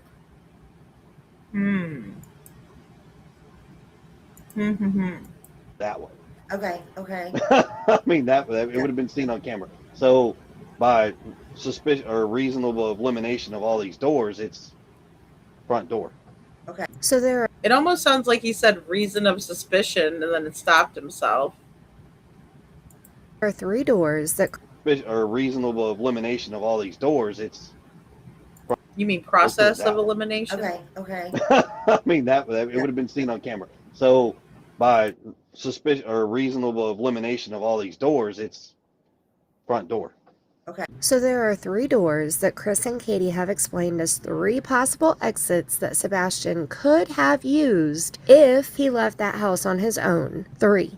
The front door, the back door, and one of the garage doors. When we look at the side of the house where the garage is, there are 2 overhead doors and 1 access door. Now, none of us know what is kept in their garage except for Katie's vehicle. I do remember Chris making a comment about the garage being full, but I can't remember where he said it. When they speak about these 3 garage doors, it sounds as if they only use one of the overhead doors and the others are blocked to where they can't use them. They said the back door couldn't have been locked without a key, so they ruled that door out. They said the garage door would have made too much noise, and Chris even said, quote, and the one he wouldn't have gone out because of how much noise it makes. Everybody would have, plus it would have been seen on camera. Let's put it that way, end quote. This was not the first time Chris spoke as if he was at home that night. In my opinion, I think he started to say everybody would have heard it. But in my opinion, I believe he caught himself mid-sentence. Anyway. He did. I believe that too, in my opinion. Yes, I do. And he's done that several times, as Mandy pointed out, right? I mean, he has to catch himself because he's starting to get comfortable, and then the truth slips out, and then he backtracks and catches himself and says completely, well, let's just put it this way. Let's make it crystal clear. No, you don't make anything crystal clear when you're about to, tell the truth and spill the tea, spill the beans, right? But then you backtrack it. That leaves the front door. It's perfect. It's quiet and it locks when you go out of it. The problem is, Chris eliminated that door also. He eliminated the front door when he said if anybody was on that front porch, they would have been caught on the Ring camera. So no back. Boom. Exactly. So again, it's like Sweetie Pilo was saying that they box themselves in to a narrative that just doesn't fit. It doesn't make sense. It's not true. They box themselves into it all the time. And just like when we were watching Elizabeth Smart talk about, hey, you think your bedroom's the safest place? I got taken from my bedroom. Well, the only way that people would have been able to get into the house would have been through a window, unless they had the key padlock to the door. But let's not forget, there are cameras in the neighborhood that would have picked it up. And that's from Chris Proudfoot's own words. Okay, it's their house. It's not mine. But he's telling us. So that if anybody was on that front porch, they would have been caught on the Ring camera. So no back door, no garage door, no front door. What about all these windows on that huge house? Let's listen to what Chris and Katie had to say about all these windows. Roll that clip. So, and there was no windows unlocked or anything like that y'all can tell or could tell. I'm sure they looked at all that. Yeah, with Yes, the yeah. screens intact and things like that. Yeah, nothing exterior of the building of our house has been altered. Yeah. I mean, and that's why it was like, huh? So according to Chris and Katie, the windows were all locked, screens intact, and nothing altered around the exterior of the house. Nothing to show that Sebastian left that house through a window. Chris did continue on to say this part though. Roll it. Not only that, but for him to go out the window, so to speak, he would have landed in the flower bed and, barefooted. Yeah, we'd have heard something because he had landed. yeah, we would have heard something. Yeah. Sorry. We'd have heard something. Oh, come on. Jeez Louise. What a clown. He would have landed in the flower bed and, barefooted. Yeah, we'd have heard something because he had landed on it and screamed. Yeah.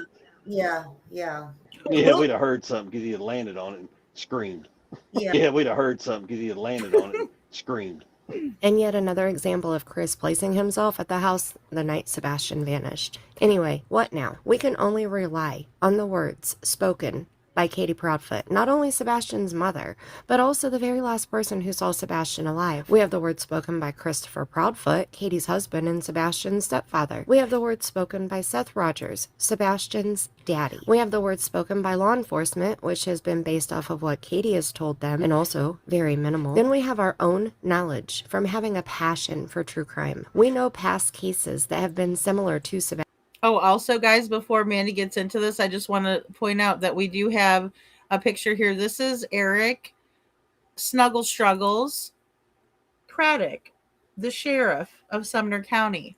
And Mr. Snuggle Struggles is being sued by Seth Rogers, Sebastian's dad, right here, Seth, in a lawsuit because of the lack of investigation. And it's on him to do proper training and to oversee the investigation and not to just operate off of one assumption. This is the guy who operated off of the assumption that Sebastian walked off. Even though you got his stepfather telling you that if he walked off out the front door, which is the only door he could have used, he would have been caught on the Ring camera. So again, that eliminates that possibility. And here this idiot is saying that he's still operating off of the assumption that Sebastian walked off, using all types of resources in this case. And also, we call him Snuggle Struggles because that's what he thinks that a RAPE is. It's just a snuggle struggle. He's a sick bastard. Which has been based off of what Katie has told them, and also very minimal. Then we have our own knowledge from having a passion for true crime. We know past cases that have been similar to Sebastian's. We know how most of those started and how they ended. We know how important it is to listen between the words spoken by the immediate circle of the victim. That is exactly what we have done in this video. As I said in the beginning, I have made multiple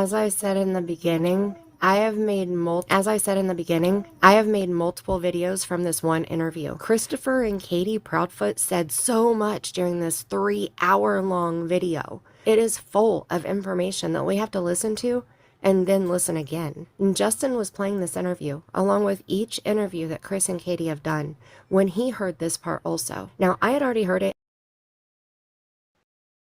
and I thought it was seen on the camera if they walked up to the porch. But after hearing it again, along with Justin's words, I should have just listened to my initial thoughts. Chris said if anyone was on the front porch, they would have been captured on the Ring camera. That rules out Sebastian leaving through that front door. That was the only exit left after Chris and Katie had explained the other doors couldn't have been used and why. They also eliminated all of the windows as exits. That means that Sebastian did not leave that house on Sunday, February 25th, or Monday, February 26th on his own. And Sebastian... Boom, exactly. And this is Sebastian. This is another great picture of Sebastian. And this is a picture of him at his 15th birthday party, right? They were doing a game show type simulation at the mall. And he looks really, really happy. His team won, right? And this was taken around December 7th. His birthday is December 7th. He turned 15 in 2023. And then on February 26th, 2024, his mother reported him missing. So just a couple of months later. Couldn't have teleported out of the house. After hearing all of this information, that tells me that Sebastian didn't leave willingly on his own. This leads me to believe that Sebastian left the house in a vehicle. That is the only way that he could have left, since he did not walk out the front door because he's not on any security footage. He couldn't have left through the back door because it was locked, and Sebastian needed a key to lock the door behind him. He didn't open the garage door because of 2 reasons, according to Chris and Katie. 1, he would have been seen on security footage, and 2, the door would have been too loud. Sebastian did not leave through any of the windows due to them all being locked, and the screens were all in place. That leaves me to deduce that Sebastian left in a vehicle that was parked inside of the garage when he got in or when he was placed inside of the vehicle. What is your... Okay, so, I think that there is a lot to this theory, right? Because based on these statements, we would have to figure out how Sebastian was able to get out of the house undetected and how he got out of the house, period. Right? Because none of the windows were tampered with. Again, none of the windows were left unlocked. So some people might think, well, maybe he went out the other side, and used the window in his bedroom on the side of the house, and maybe that's how he was undetected. However, again, somebody would have had to lock the window behind him. He couldn't lock it beside himself, Katie, right? So I think this is interesting, and I just wanted to kind of chime in on that. Opinion of this information. What do you think happened to Sebastian Rogers? It is so important that you share your theories and opinions in the comments because I'm working on something and I need your opinions and theories to finish my project. If you already commented on my community post with your theory and opinion, thank you so much. And you can comment again here if your theory has changed, or if you want to say something different, or if you just want to say hi. Hi. Hey. I have had 2 theories since the beginning, and those haven't changed. I'm leaning more towards the theory that I got when I did my second reading on this case after reviewing this information again. So that's all I have for you in this video. Please make sure that you're subscribed and ring-a-ding my bell. I never know when I'm going to upload a video. And make sure that you smooch the thumbs up if you enjoyed the way that I brought this information to you, or hit the thumbs down if you didn't. Make sure that you leave a comment with your theories and opinions, and please make sure that you state them as such. Please do not state your opinion as factual information. We don't want to cause any more rumors or misinformation in this case that is unfortunately already a whole damn circus. Thank you so much for... Oh my gosh, it so is. And what is this Ricky Gervais quote? This is so funny. I love how Mandy does her videos. She is really awesome. Give me a second here. Let me see. I'm missing it. Let's see. Oh, is it not going to show me? Oh, it was before this then. Okay, hold on. Let's go back. We'll just wait. But yeah, that is such an interesting theory. And again, it could coincide with what happened that morning, because if Chris's mother, Cruella Bowersox, right, Kathy Bowersox, was at Worsham's in the morning at 5:30, what was she doing and what was she waiting for? Okay, so it says opinions don't affect facts, but facts should affect opinions and do if you're rational. That's from Ricky Gervais. And that there's nothing further from the truth there. So, oh, she does. Okay, well, maybe we'll have to go over there and look. I was just going to pull it in from the realtor website just to show you guys. He transferred the home into his wife's name, allegedly, not sure.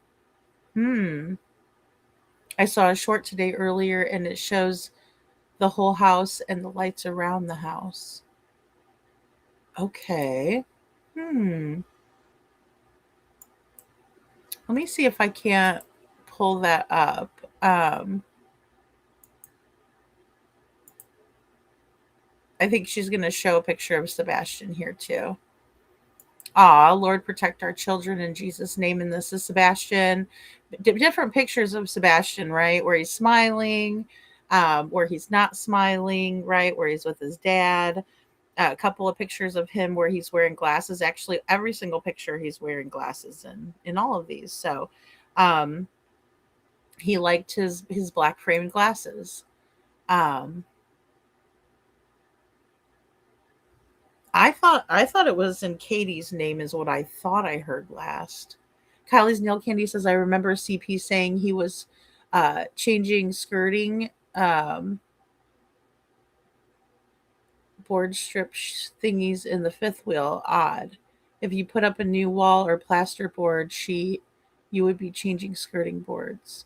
Well, I just don't understand why you would put skirting on your camper in February. That's usually something you do before it gets cold, because it's like insulation for for the camper.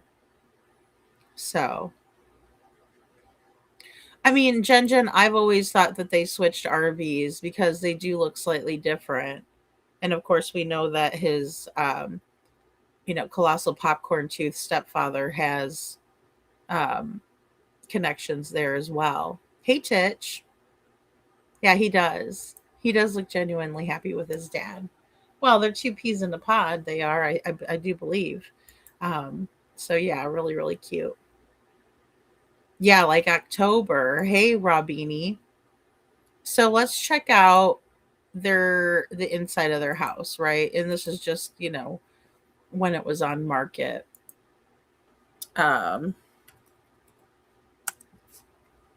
all right, just bear with me here. And let's get some images going. All right, I just want to make sure. Okay. Let's see here. Okay, there's 40 photos here, and I think this is a good one. So let me pull this in for us.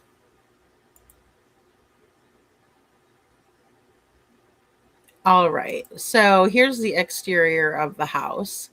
You can kind of see like this is their dining room area, their front door. This is Sebastian's room right here. And I think there's plenty of room if he went out the window that he could, um, make it without, stepping in the bushes and screaming. In my opinion, I think that was, you know, not accurate. But a lot of things Chris Proudfoot has said has not been accurate. Um, and again, here's a closer look. Now, they did not have ADT at the time because this is before they bought the house. But Katie does work for Brinks Home Security. And in the lawsuit that Seth has filed, it does state that law enforcement did not figure out why Katie and Chris did not have cameras outside that were working. Why were the cameras not working? You would think they would be. Why was the house all blacked out? I'd like to know that too. So, okay, so let me get this closer over here, this window. And we'll just kind of take a look. Again, you can see the door a little bit better here. This door here, can I? Okay, there we go. Oh, look, I can move it around. Okay. So, yeah, again, you can see that door a little bit better. Let me make it bigger. Okay. So again, we're kind of seeing their front yard. You can see that there is a light inside, but you can also see this light right here. Just a small little porch. Just a small little porch. This is the interior view of the front door. And again, you can see that bubble light, fixture from this window if you're looking from the outside. And then again, here is the dining room. And then you can see back to the kitchen. This door right here, I remember we were thinking about this, but I don't think I think this is a pantry. Okay. And then, of course, this is from the different angle in the living room. And you see the doors, right? Like right here, there's the doors. And this is where I think maybe they're talking about there is a couch in front of a door, right? Now, you can kind of take a look back here and you can see that this is a bathroom. See that right there? You can see it's a bathroom. And then, of course, you're going to have the doors again, porch doors. You are also going to see the bar here. Lots of counter space, right? And then there's this other door. Now, this is the one that I'm thinking might lead out to the garage, but I'm not 100% on that. This will lead upstairs to the bonus room above the garage. This staircase. And we also see a door over here, which actually this might be the pantry right here, and then this might be the garage door. Actually, now that I'm looking at it from this angle, this is why I wanted to pull it in too, because it's kind of hard to decipher. I wish they would have opened those doors and showed the garage, because we've never seen the garage. There are no pictures of it that I know of that I've seen. And of course, this is going to be the view if you're in the kitchen, standing near that near the door, right, and then looking out um, over across the bar. Okay, and then this is like another little great room back here. There is this little latch thing right here, and I'm not sure. Somebody had sent me a picture of that, of a close-up view of that, and I thought that that was interesting. The little latch. And again, this is a staged home. But here's the bathroom. Here's one of the bedrooms. You can see it's most likely the master bedroom. And then you also see that there is another bathroom here with a big tub. Another bedroom. Here's another shower. Okay, just a shower in the master bedroom. And then another bathroom here. And then here's another bedroom. Another bathroom here. Their laundry room. And this is the bonus room. So this is the little door that I was talking about. And see, I don't see another window in here. They just have the skylights. And then that door.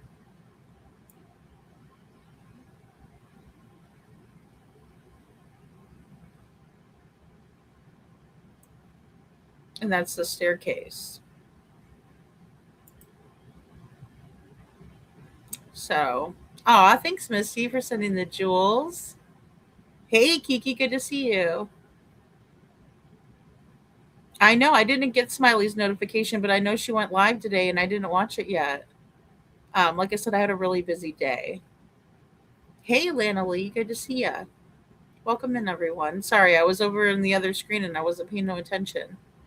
The indoor camera thing freaks me out. Me too. I think that is so weird. What about the window sensors? Can you see any? Let me take a look and I was gonna play your video next, Kiki, because you have a video, don't you? That you put out about that.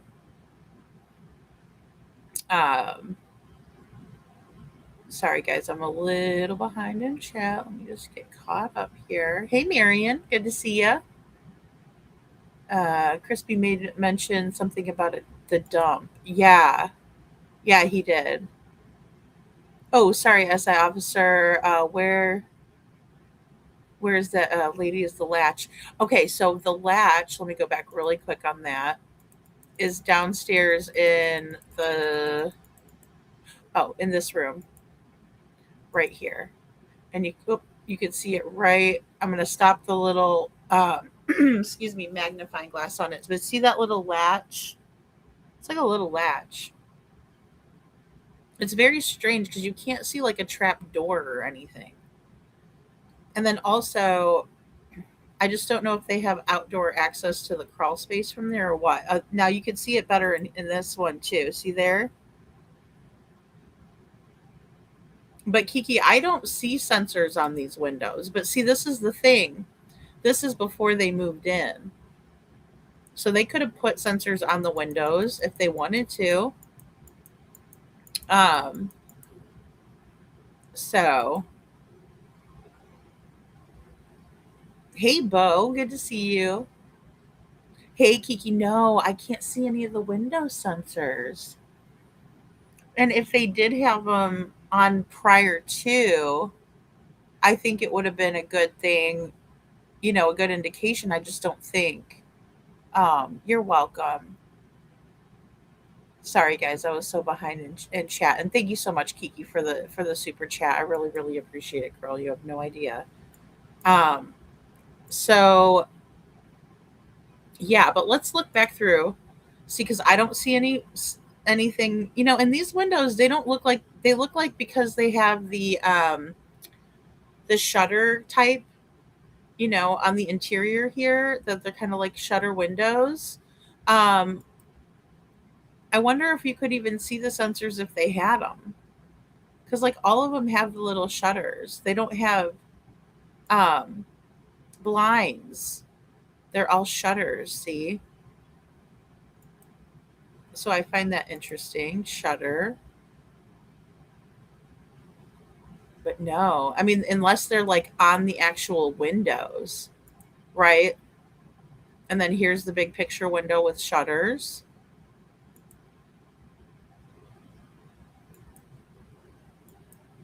Hmm. Yeah, they're all just shutter windows. Let's see, it would be so hard to see it through here. Um, let's take a look. Now, of course, you can't get out these windows, um, but these are skylights. They're not even really a window.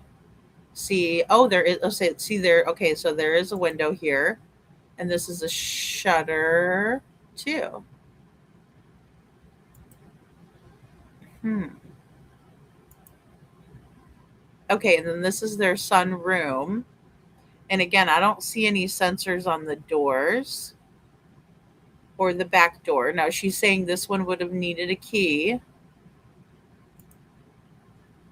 And then, of course, we have the outside here.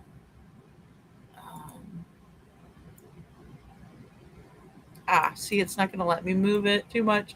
And I don't see any type of sensors.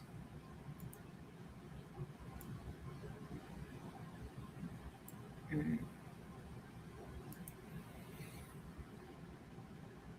Let's see.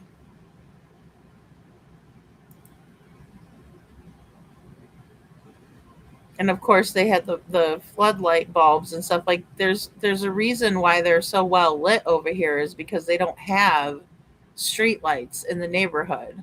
So the houses are depending on individually lighting their own area up, you know.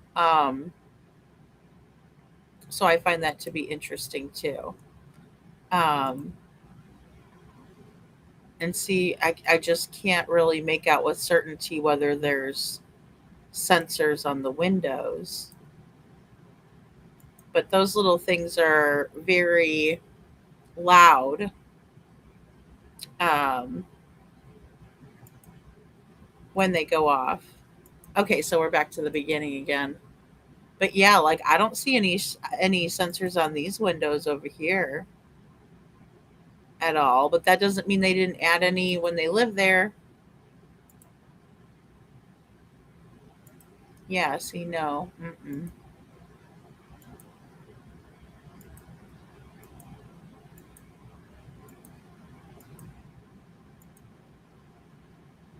No. Mm-mm. And you got lots of windows in there. So, very interesting. I mean, it's not my favorite. I think the house, I took a look at some of the houses that were on the market in the neighborhood, and the other houses in their neighborhood are nicer than theirs, in my opinion. Um, I like the one on Kellen that had the 3 a.m. light video. Um, that one was pretty on the inside. So, much nicer than this one. Hello, Claudia. Good to see you. I mean, I don't know if that's the thing. It's so hard to tell what happened. It's so hard to tell. Plantation shutters. Thank you, SI officer. See, I'm rusty. I'm really rusty when it comes to showing property and with the right terminology and stuff, because you got to be good at that if you're going to be showing people houses. Um, but I want to play. They would be on inside the window sill. Yeah, inside the sill. Yeah, I agree. Kiki. Do you want me to drop you a link, Kiki, too? Because I want to play your video. So, um, oh, little Miss Sharon, did you gift the membership? Did I miss it? Oh, well, thank you, little Miss. Oh, there it is. Oh, great! I'm so glad you got it, Valley Gal. Yay! Well, welcome to the Dragon Tribe. Of course, you're always a part of the Dragon Tribe. Um, but thank you, little Miss Sharon. That is so sweet. Thank you so much. Aw. Hold on, let me get you guys a party here. I'm over here clicking on it too early and not showing a party. So there we go. Yay! And then it didn't want to click on it because I clicked on it too many times. It's like with my impatient self. I'm like, just do it. That's so awesome. Thank you so much. All right. So, and Kiki, was yours a short or is it? Yeah, absolutely, Kiki. Thank you so much. The latch would be from an old French doors, but why wouldn't they remove it? Oh, okay. See, that's what I was thinking when I was looking again over there. It looked like they weren't actually French doors. Like as if, yeah. So,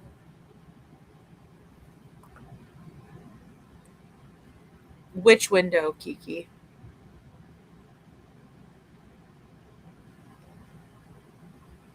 You saw something on one of the windows? The sensors are tiny. They are tiny. They are. It's a bloody prison, she says Marion. I know. Well, just knowing the things that happened to Sebastian, it's like, what wall was he pushed up against and stuff. I hate that for him. Detroit says the sensors would be behind the shutters. They are flush inside the windows, like on the frame. Yes, because when you pull it up, when you pull the window up, that's when it alerts people, right? My daughter has them on hers. Yes, yes. Um, thank you, Sammy, for the finger snap. Hello, lady. I'm glad to see you. Yes, Detroit, they're meant for you to release pressure off of them and the alarm goes off. Right. Right, right. No character except for the windows. I do like those the plantation shutters. They are nice. Okay, no worries. Okay, thank you, Kiki, of course. Of course, of course. And thank you so much. Um, Sweet Dreams Witchy, thank you for being here, hon. All right. Oh, it's a video. Okay, perfect. Okay, let's pull it in to the mix here. Yeah, because I thought that was interesting too when we were talking about it. And I'm so glad you made a video. And again, Spirit Seeker Squad, what a great catch on that. And we got another one too. Whoops. True crime. There we go. All right, let's take a look.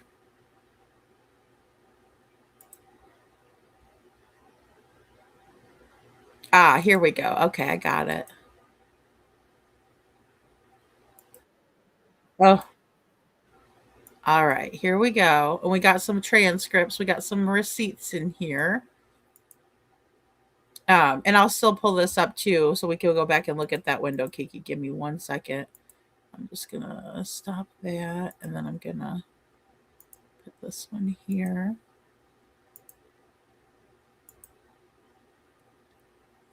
Okay. So here we go. Around their house, and I told them, I'm like, I'm not here. I just came to meet you and talk. And they're like, well, let's go look at Sebastian's room and look at the different entry and exits and whatever, so, and we did, and they haven't touched anything besides things that were maybe moved by TBI or whatever. But TBI did not toss. I've heard people talk about, I guess it's Seth, he said that they like tossed the room. I don't believe that happened at their place. It was just, it was a typical like 15-year-old teenage boy. He had 8x10 glossy photos taped of the wall of young country, or I don't know if they're all country, but singers and performers, and he had probably 12 or 15 of them autographed. And Chris told me that they would take them to I guess Walmart has something where they have meet and greets, and they take them there, and he'd get these things, and he has them all on the wall. And then he has games, and just it's just this typical teenager's room, and it's kind of, I don't know, it's kind of sad to see, actually. You're like, wow, his shoes were there, and you're like, that, he's a real, person, and all this chaos that's going on around him. But we're talking about a real person. And in the house, just the house itself, like I could see where, like where the couch is, so like where Katie could see, like where you could, in other words, when she was talking on the phone, how he exits to go to he would have gone to the front door, which is just immediately right there. What the window was like, and what sensors and security there was on that. And then he showed me the canine tracking pad. Okay, really quick, because I want to kind of go back a little bit on this. So right here at 9:47, he's telling she's on Down the Rabbit Hole, right? I used to watch her until I just, again, I when you're going to misrepresent a child through a guy like Steve Fisher. But also I think it's interesting that he admits that he knows that Sebastian is a real child, right? Instead of just like a cartoon character, like he has treated him in the past, taking $15,000 to not do anything besides cause more chaos in his case. Well, he's saying at 9:47, he's telling her that the window was like, and that they were telling him what the window was like and showing him sensors and security that were on that. And then they showed me right, and he always does that too. He's and also Claudia, we are going to pray for you, and thank you for letting us know that you're needing our prayers, and I definitely will. Claudia says, my fiance Daryl is having heart surgery on Monday morning in Atlanta. He is having 2 major surgeries. Oh my. He could, oh yes, he could pass on through that. We're going to pray that he makes it out and has a speedy recovery, though. So, Claudia, I wish I could give you a big hug, girl. I'm sorry that you guys are going through that. But we will definitely say prayers. We are prayer warriors over here. Titch says, can someone please help me to catch up? Please, are we considering the possibility that Sebastian did leave through a window? I'm guessing because of the window latch talk. So, well, my thing is, Titch, is that if they're saying all of the windows were locked and nothing was tampered with or left open, then how did Sebastian get out the window? Like, I don't think he did go out the window. And furthermore, he would have been caught on camera if he did. But say he was able to get out like a side window or something like that undetected, it would have been left open, and that would have been the indication that that was the window, right? If all the other windows were locked and one of them was open, and they talk about process of elimination, again, they're admitting that they are aware of and consider things like process of elimination, yet they're telling us that all of the doors and windows are locked. And so their process of elimination there, that tells me that Sebastian had to have used a door to get out. But it's interesting that Steve Fisher is talking about that. And I'll just go back just a little bit and read from the transcript. Canine, and then he showed. Oops, sorry. Let me just go back a tad bit more. And what sensors? Okay, so he exits to go to he would have gone to the front door, which is just immediately right there.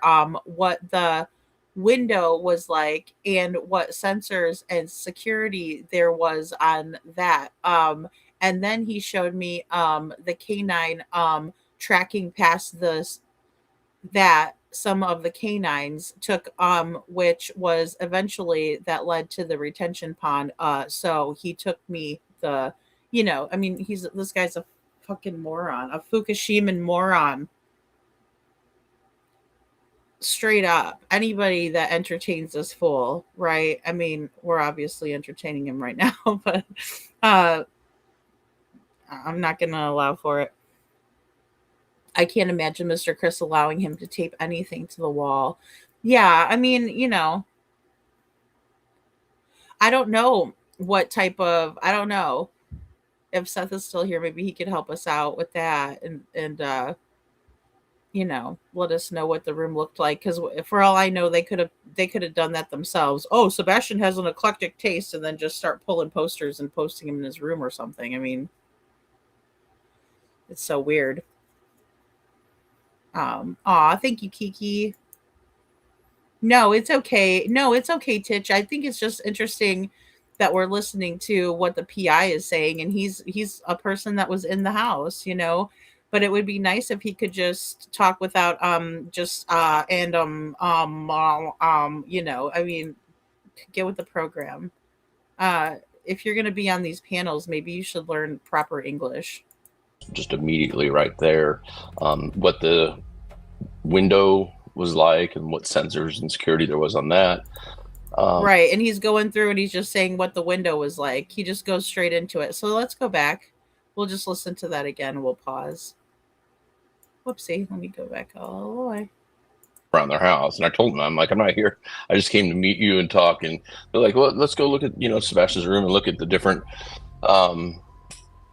entry and exits and whatever, so, and we did, and they haven't touched anything besides things that were maybe moved by TBI or whatever, but TBI. Okay, so they haven't touched anything except for what's been moved by TBI or whatever. So he doesn't even know who was in the house. I did not talk. I've heard people. Some private investigator you are. Talk about, I guess it's Seth's. He said that they tossed the room. And why would you bring up Seth's house? Did Down the Rabbit Hole News ask you about Seth's house? Was Seth even being talked about? No. You're talking about the house that Sebastian went missing from. His father lives about 45 minutes away in Clarksville. And yet you're bringing Seth into the mix. Well, his father says this and he's a liar. And she just accepts it. And that's why I can't with those people. Because they'll do anything to be popular and liked by these haters. Right? Sorry. Not sorry. Do better. TBI did not talk. I've heard people talk about, I guess it's say he said that they tossed the room. I don't believe that. That happened at their place. It was right. I mean, this guy's a freaking idiot. Oh, he makes me sick to my stomach. I don't believe that happened at and I don't believe that happened at sorry. Let's just back it up again. I'll let you guys listen to him. I won't stop him this time. Just utterly disgusting. House, and I told them, I'm like, I'm not here. I just came to meet you and talk. And they're like, well, let's go look at Sebastian's room and look at the different entry and exits and whatever, so, and we did, and they haven't touched anything besides things that were maybe moved by TBI or whatever, but TBI did not talk. I've heard people talk about, I guess it's Seth's. He said that they tossed the room. He said at Seth's they tossed the room. I don't believe that happened at their place. It was just. I don't believe that happened at their place. So no, he's talking about Seth's. Around their house, and I told them, I'm like, I'm not here. I just came to meet you and talk. And they're like, well, let's go look at Sebastian's room and look at the different entry and exits and whatever, so, and we did, and they haven't touched anything besides things that were maybe moved by TBI or whatever. But TBI did not toss. I've heard people talk about. I guess it's Seth. He said that they like tossed the room. I don't believe that happened at their place. It was just it was a typical like 15-year-old teenage boy. He had 8x10 glossy photos taped of the wall of young country, or I don't know if they're all country, but singers and performers, and he had probably 12 or 15 of them autographed. And Chris told me that they would take them to I guess Walmart has something where they have meet and greets, and they take them there, and he'd get these. Okay, so what does that have to do with finding Sebastian? Why do I care how many autographs he has from a Walmart country singer? And yes, country singers are gracious like that. They do meet and greets up at Walmart, and some of them do free concerts. Okay. What's your point, Steve Fisher? That has nothing to do with finding Sebastian. Nothing at all. Things, and he has them all on the wall, and then he has he's got them all on the wall. So yeah, in other words, you're trying to paint a picture to Down the Rabbit Hole News that Seth and Katie were these great parents that had taken him to all these events and got him all of these photos that he could put all over his walls of autographs of country singers. So what? Some investigator you are. Games, and it's just this typical teenager's room, and it's kind of, I don't know, it's kind of sad to see, actually. You're like, wow, his shoes were there, and you're like, that, his shoes were there. His shoes were there. Yeah. How far could you make it barefoot, Steve? Actually, Steve, why don't you take your fucking shoes off and put them right next to Sebastian's, and then you walk out the front door and see how far you get. Do it at midnight.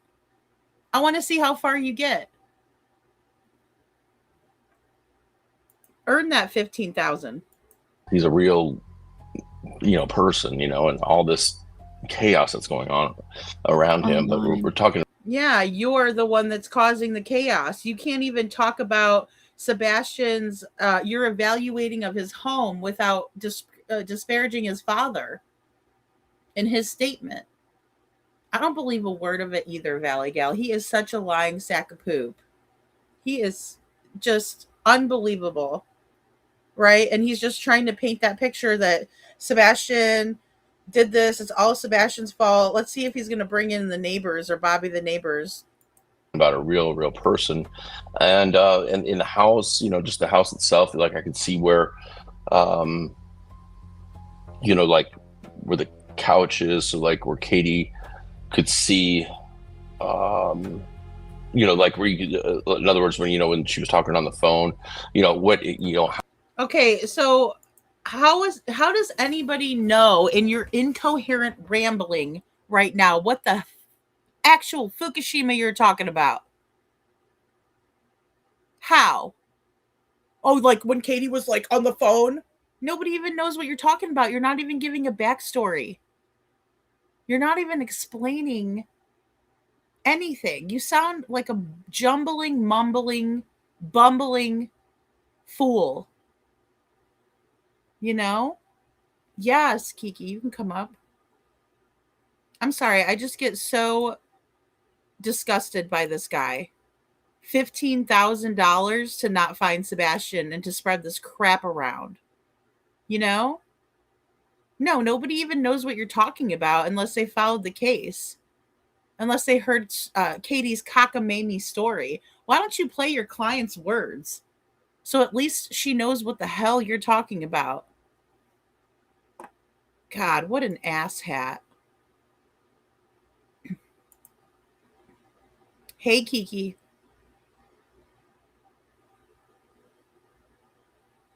Oh, you're muted. Oh, Hey, there you lady. go. Hey. Thanks for having me up. I get so grumpy when I'm talking about. You're fine. The purpose in this video, one thing I wanted to bring out was when he was stumbling right there and saying she was on the couch on the phone. I think what he's trying to say, and I think he slipped a few times, in my opinion, because he's basically saying that she could see him go out that front door from her couch. Oh, just now. Okay, now I know what you're saying. Just now, Yeah. And when then, she's yeah, the point on the windows, everybody was saying, well, wasn't it Chris and Katie was saying they did not have security cameras. They did not have any kind of security. Well, he slips and says Chris was showing me, and this is my opinion, that Chris was showing him the security on the doors and the window sensors. So what does that tell you? I mean, I'm still wondering if there were, well, okay, I guess I'm wondering if Sebastian never ran away before, then why would they put sensors and alarms on the windows type thing? Exactly. So my thought is, did he make it home? Because if she could see him from the couch, he wouldn't have went out the front door, like she's stating. Yeah. And if there's window sensors, he couldn't go out the windows. Even if the alarm is not set. When I lived at home, my mom had window sensors. Okay, and being a teenager, Kiki. okay, the only way, and please, if you have kids, do not tell them how to do this. And it may be different now because that was ancient days ago. But we would put masking tape over the sensors to hold them up as we Oh. open the window. Oh, see, there's So it always a loophole. so it would hold. But the newer age things in the 2000s, I wouldn't think you could do that. So Mhm. the house, in my opinion, was locked down like Fort Knox, and there's no way he could have got out of that house on his own. Oh, I see what you're saying. Mm-hmm. And there's another part in this video where SF, I think he flips up and says that CP could text TBI and they would give him an answer, and Sumner County would give him an answer. And this is his own words. But then I played the video where Seth, with the lawsuit, they didn't give him any answers. They wouldn't answer him or talk to him, in my opinion. Right.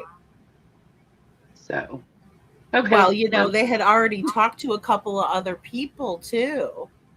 You know, hello, Denise. They did, and well, and Detroit's saying, did he have a radio, TV, books, comic books, CDs, shelves for his collections?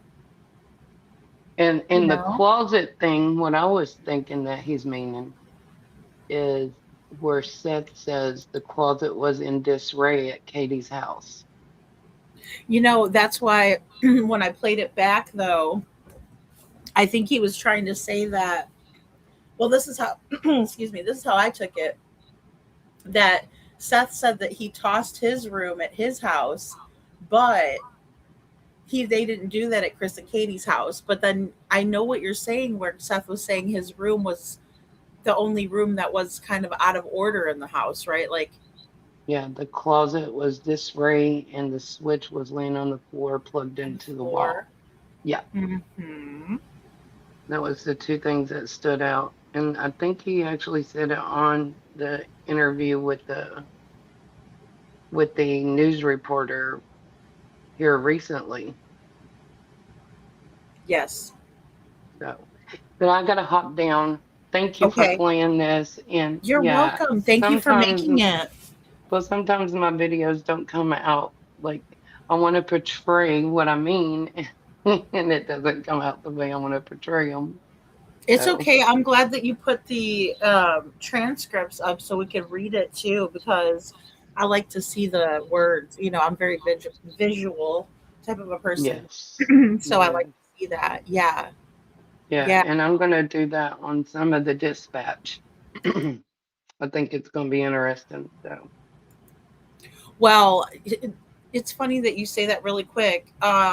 With the dispatch, I'm still trying to figure out which one I should use as a reference. I think you have to use both. You've studied it a lot. Which one do you think is the most credible?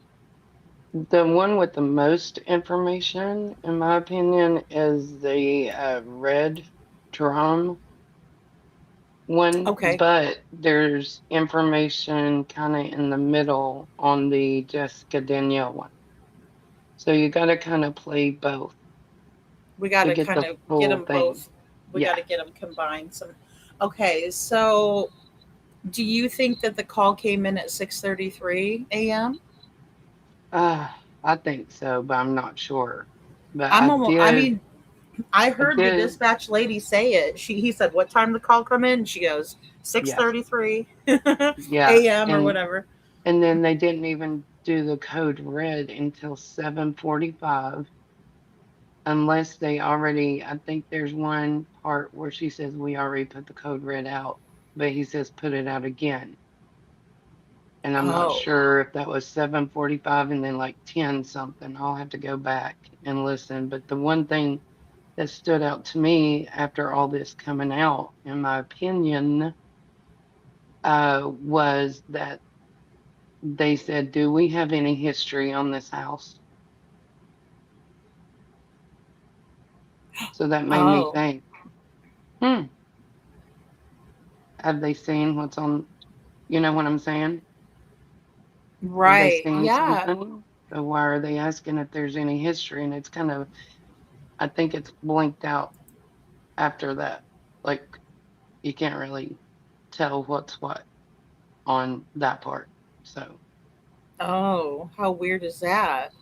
and see, I was thinking it was the house that they were talking about on Willow Bend, but it wasn't, in my opinion. I think they were asking about that one, and then also, what got me was I was thinking, and it could be. I mean, I'm not saying law enforcement didn't look at footage. I'm not saying that, okay? Mm-hmm. But the way they're wording it, they're saying 1008 looked at their footage and don't have anything. Oh, yeah. And I'm so glad you said that because now, yes, I know we were talking about that you had caught So that. did they not look at the footage? Did they just Yeah. take everybody's word for it? I mean,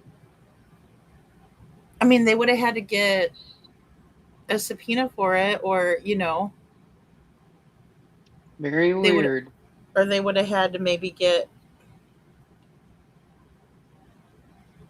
I mean, they can't force them. But I was thinking too, they were allegedly giving camera footage, and they were all uploading it to that Facebook group. And then another thing, and I know I'm just trying to think of everything, but But another, Widener said he was a part of that Facebook group.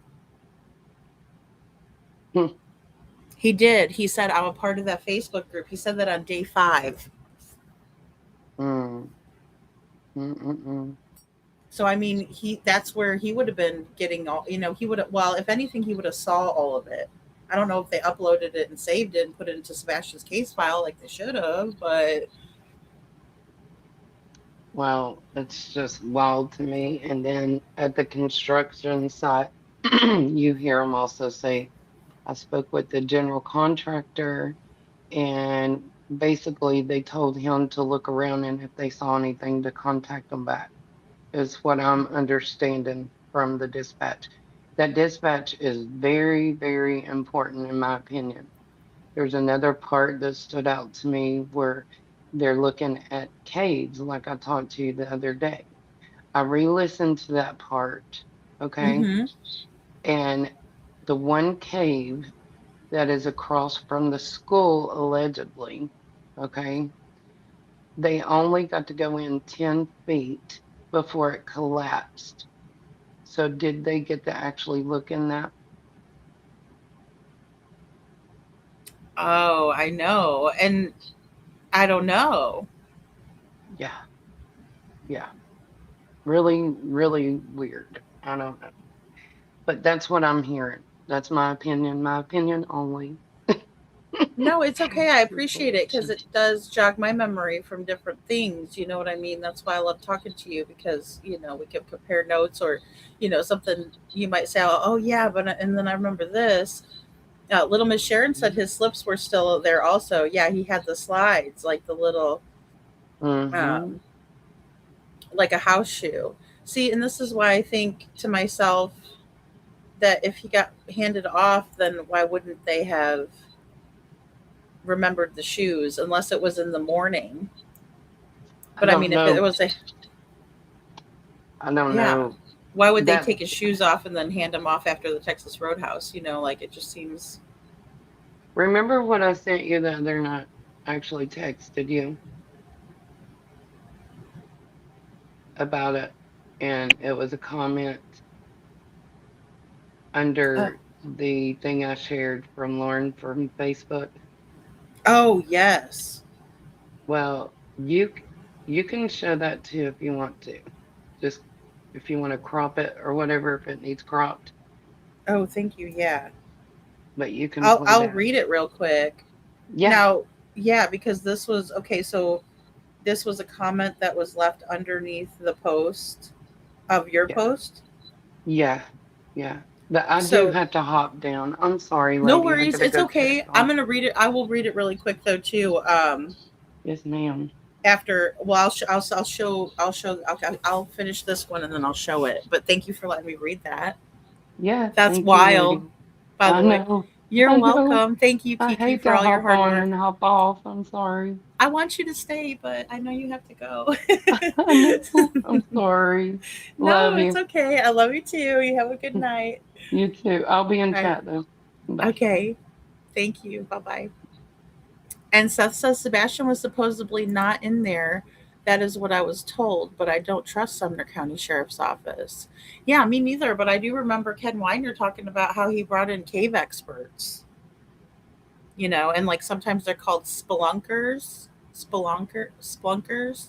Sorry, for caves. You know, because Missouri has a lot of caves, but like those caves are deep. You know, but some of them are like accessible, right? Like there's so many of them they can't, you know, but the ones that have all the you know, the ride along caves and stuff like that are like more touristy, and even the one in Branson, you know, you don't go down in that cave and you're in the whole ass cave, you know. Yeah, just really interesting stuff here, guys. How he exits to go to the he would have gone to the front door, which is just immediately right there. What the window was like and what sensors and security there was on that. And then he showed me the canine tracking pass.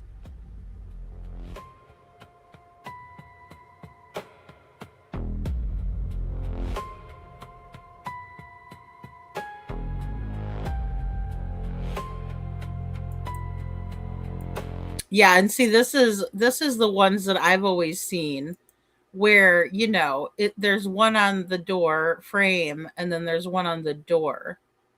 And it's like a little alarm. Okay, so it says a standard window security sensor consists of two small matched plastic pieces, a main sensor, and a magnet that mount flush side by side using adhesive tape. When the window opens, breaking the magnetic field, it triggers an alarm. It triggers an alert or alarm. You can view examples and options at Adobe stock window sensor images or browse smart options like YoLink door sensor or Philips door window alarm. Would you like to see some options for that? So this is just like an AI. But yeah, you can see there's two and they're magnetic.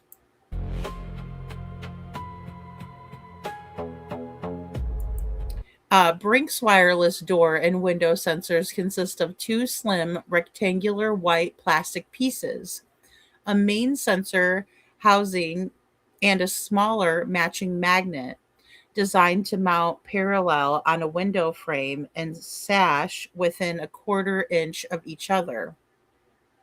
You can view the product images specifications directly on Brinks Home Sensor page. Okay, but you can kind of see them here too, some more sensors. No matter how I look at it.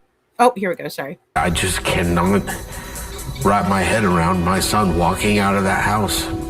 Sebastian has autism, ADHD, and a rare chromosomal disorder that caused intellectual disabilities. So as hours turned to days and days to weeks, Seth Rogers says his faith in the investigation faded, and the question changed. It was no longer, where's Sebastian, but what happened to the investigation? I don't think they put any effort in finding my son anymore. Or worse, according to the lawsuit, the sheriff's office stopped communicating with Seth Rogers, and for the past 18 months, there's been a communications blackout. Is that what it feels like, a blackout? Yeah. It says a lot when they won't speak to me. To me, I'm working with Chris, experts. I had a question that was kind of like a question from law enforcement. Chris he has direct access to Sumner and TBI by text.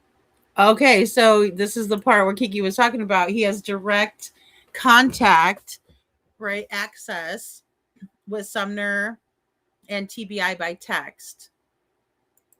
And he gets answers instantly. And he got an answer instantly because he's doing what they've been told to do. And so they will, they're not giving him information that absolutely can't be, they're not giving him everything, they got to keep some stuff back, but stuff that's not going to jeopardize the investigation, he can ask them and he gets answers. And I don't think that that's the same with Seth. I don't know that. It's not like law enforcement said to me that we're not giving him information, but I can tell. Wow. So again, disparaging Seth. Oh, they're talking, planting those seeds, right? Saying, well, they're talking to the Proudfoots because the Proudfoots are cooperating and they have a direct line of communication. Right. But they're not doing that with Seth. Right. I'm not saying that they're not giving him any information. He's like a little, he's like a little gossip queen over there. Seth says, hey, Lady Freedom, have you ever checked out the railroad system through Sumner County? That is a whole new area of search. No, I haven't actually. That's interesting. Yeah. No worries, SI officer. Find it very suspicious, SI officer says, on how the former sheriff passed no opposing participant in the sheriff position and then the campaign and the funds. I think it's odd too. Yeah, it's very suspicious. Hey, Janet. Good morning. Good to see you, hun. Wow. I've never checked that, Seth. No, I have not. But we're about to. Go snort some math, Bo. You freak. Oh my gosh, this guy. He is all over the place, and he is a weird dude. Well, thank you, SF, for added evidence for Seth to show what crap job the LE did. Boom. Boom, my PTSD. Exactly. There you go, Kiki. Now that's a clip. Kiki says that he said it's not that they told me they weren't giving Seth information. Oh, okay. It's not that they told me. Gosh, just the way he puts that. Yeah, collapse near the school. Could that be why the bleachers also collapsed? What's going on near the high school? Good question, Valley Gal. Hey, Lover Girl says SF was absolutely horrible about spreading misinformation in this case. And now the little imp has disappeared and is nowhere to be found. Oh, it's like, I'm sorry. Yes. And we like it that way because look at what come on. How are you going to, anybody with a brain cell, like I said, if you're in true crime and you're looking at a guy that was literally working as a prison guard at the Davidson County Jail that night, you have problems that I can't help you with, okay? And then giving this guy a platform, what did he do? Give you some drone footage or what? What? Because that's usually how he gets on people's panels. Oh, goodness. All right. Oh, because that's saying he's not getting information, and there's a reason. Damn, he's all like, Seth's not getting information. There's a reason. Law enforcement said to me that we're not giving him information, but I can tell. Law enforcement, okay. It's not like law enforcement said to me that we're not giving him information, but I can tell because Seth's saying he's not getting information. And there's a reason why, because he's making a mockery of the process. He's not doing what they ask. He's making the investigation far more difficult for them than it needs to be. It's already super difficult. He's piling on, and he's been doing this since the start. And, Well, because Seth's saying he's not getting information, and there's a reason. All right. I just wanted to scroll up just a little bit. Just a wee bit. Yeah, like people, this is maybe speculation. I don't want to. Well, you're the one that's bringing it up. And that rabbit hole girl hasn't said a damn thing. She's just letting you talk. There's a reason. What's the real reason? Yeah, and if that was any of our kids, we'd want to know what the hell's going on. He does fumble. Yeah, he's working on the David, the four guy, right? Celeste Rivas. He got kicked out of the courtroom because that's what kind of an ass clown he is. Nobody wants him around the cases. He's screwed with Kylie Rodney's case, all that. Well, they're going to be sorry that they were doing that and messing with Seth like that, in my opinion. Itself. The lawsuit claims investigators never secured the Proudfoot home as a potential crime scene, allowing reporters and family members inside before it was fully processed. That alone from the jump started this on a faulty road. It sure did.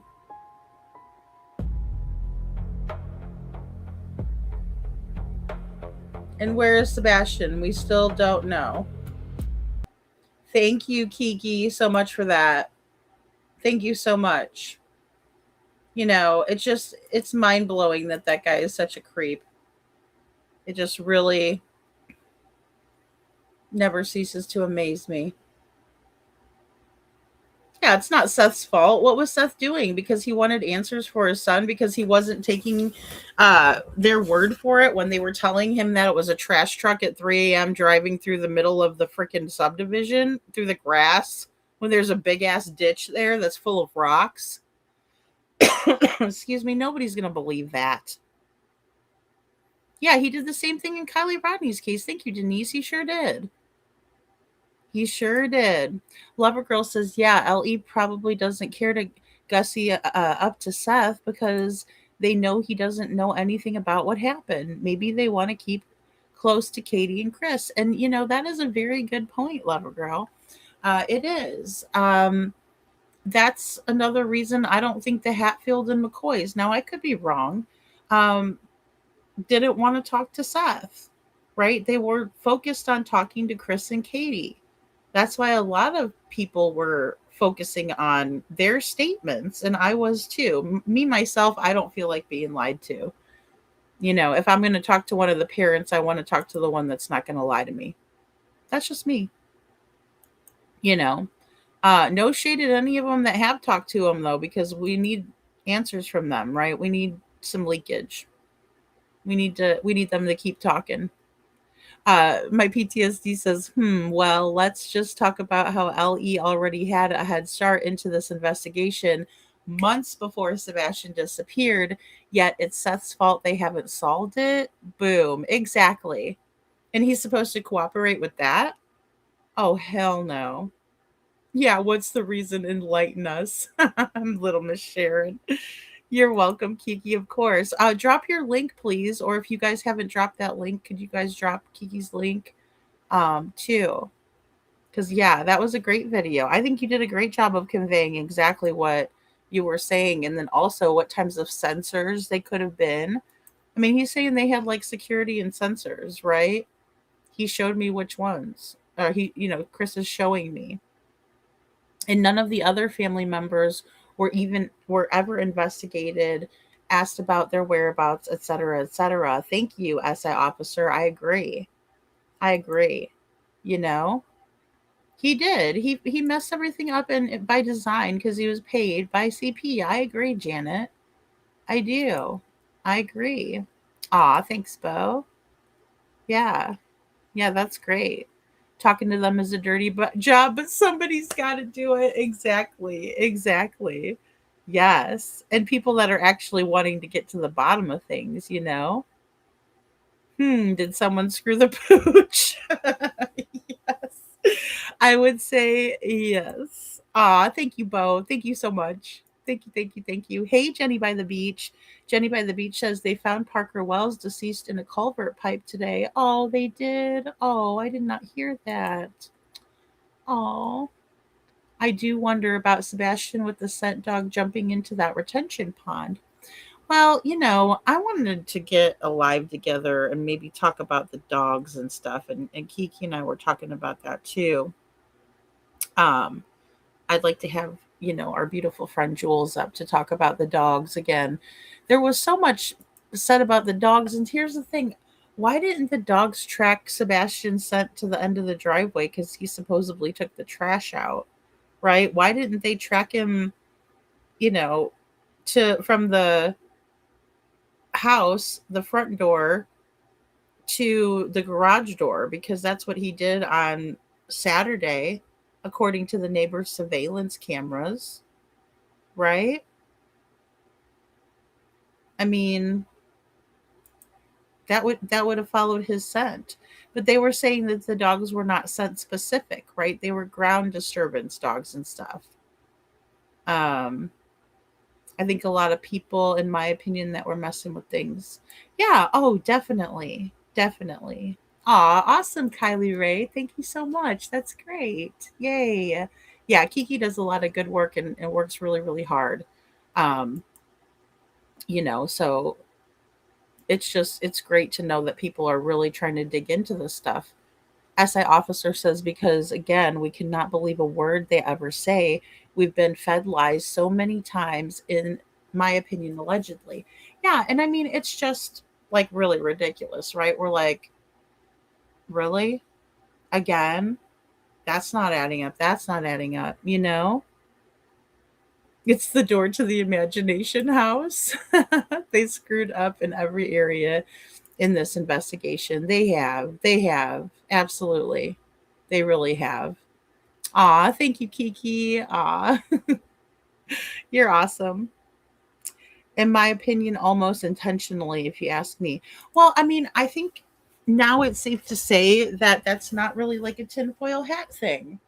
In my opinion, it's like, oh gosh, don't tell me there's assistant, well, everybody knows. Well, I'll just back up. Everybody knows there is Ray Whitley, right, who is the district attorney who retired.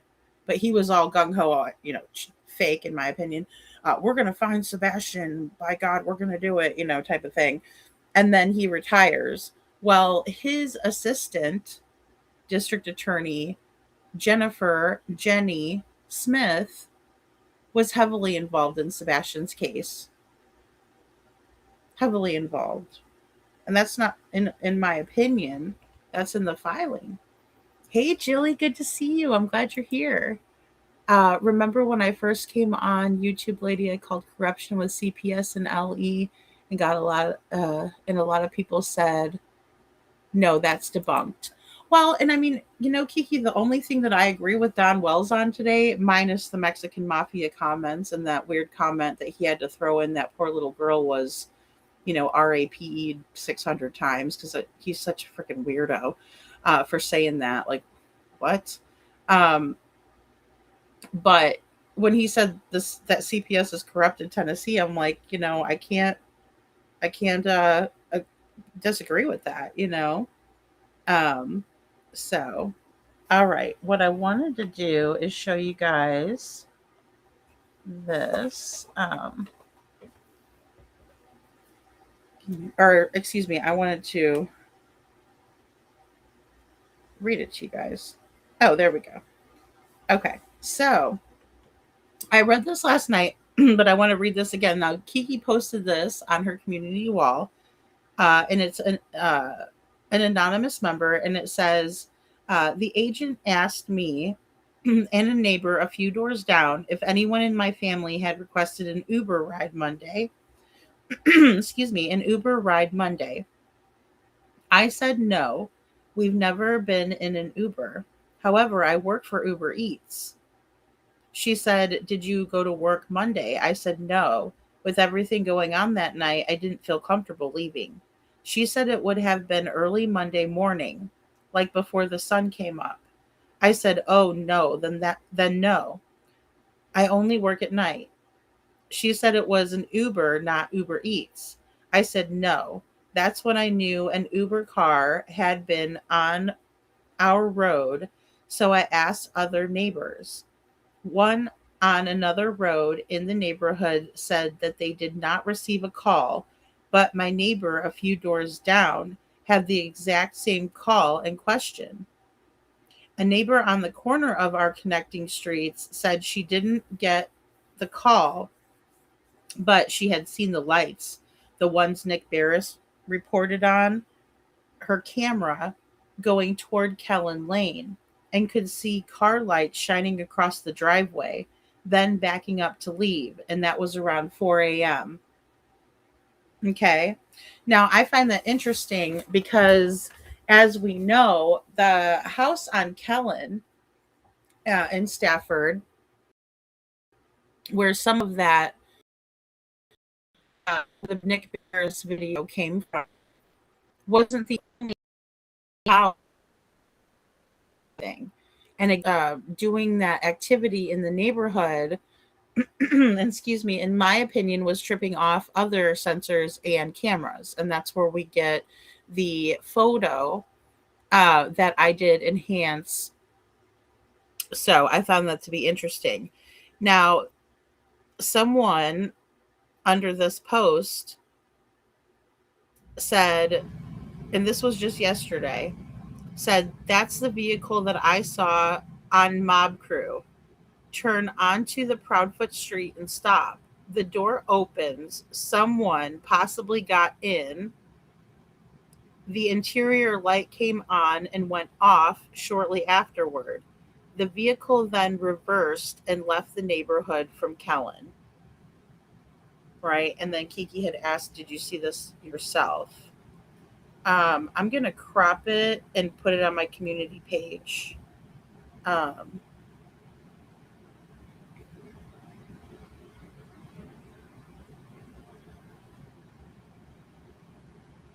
right. And I'm just going to make it so you can barely see the person, the person who commented, because I don't want anybody coming for that person. I don't know what people be doing, acting crazy all over the place here. So hold on. Let me just go ahead and post this. I gotta look for it though.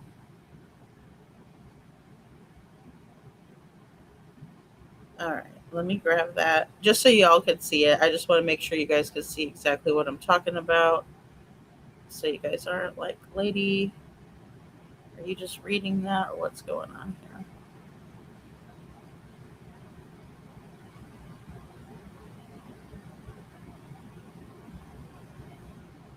Okay, hold on 1 second. Let me also.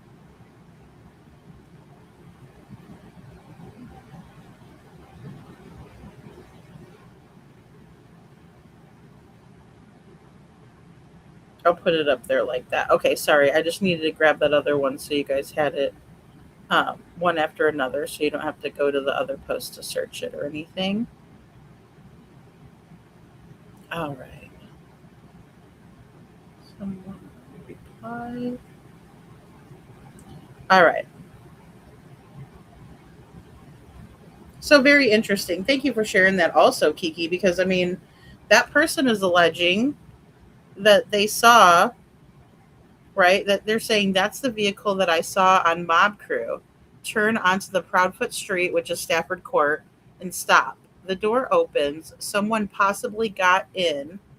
The interior light came on and went off shortly afterward. The vehicle then reversed and left the neighborhood from Kellen. Okay. And that's what Bobby the neighbor said happened too. So, very, very interesting. So, thank you, little Miss Sharon, for gifting a Lady Freedom's Raw Narratives membership. Hey, hey. And if you got that membership, make sure you say thank you to little Miss Sharon. And Denise, welcome to the Dragon Tribe. Yay. I'm so glad you got it. Fantastic. And guys, if you do want a link for the Discord, please go ahead and email me. We just like to keep it safe in there. And so I don't put the links out anymore publicly. We just keep them private so you guys can have a nice safe place to come hang out. Seth says, I saw it. I thought I told you I did when you told me the other day in the chat. You emailed me. Oh, okay, sorry, that was not for me. If you Seth says I would go see the doctor if you're having pink turds, even if they're polished. Oh, go on.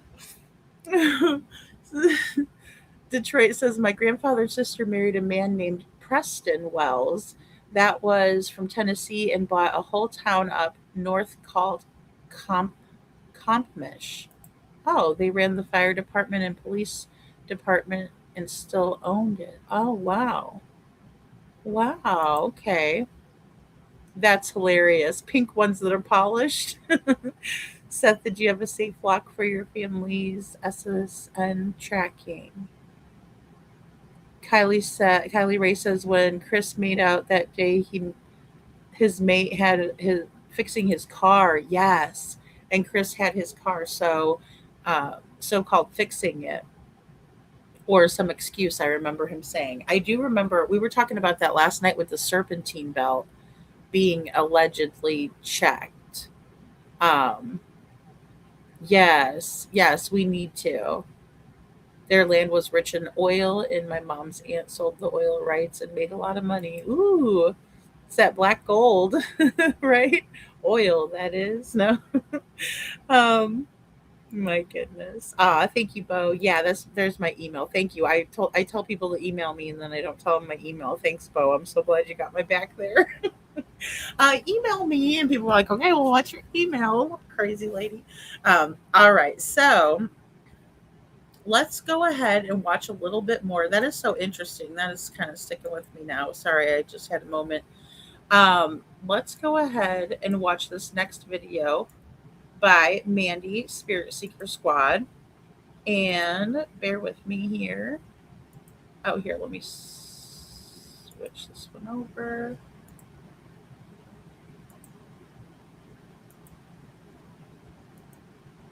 Okay. There we go. Oh, that's you at Natchez State Park, isn't it? Okay. Sorry. No, I want this one so we can still see Sebastian. There we go. All right. So let's go ahead and play this one. Audio. This matter is involving Sebastian Rogers' mother and father, Katie Proudfoot and Seth Rogers.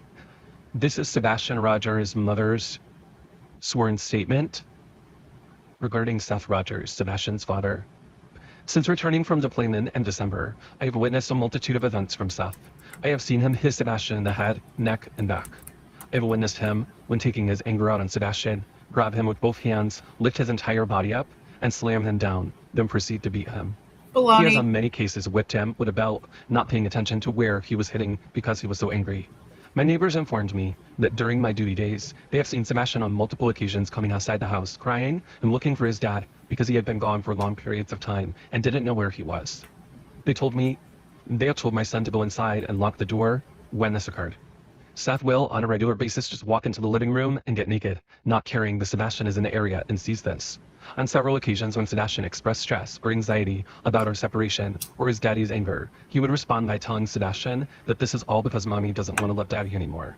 By the second week of school, the teachers had already requested that the principal be present any time that Seth were due to him, making them uncomfortable.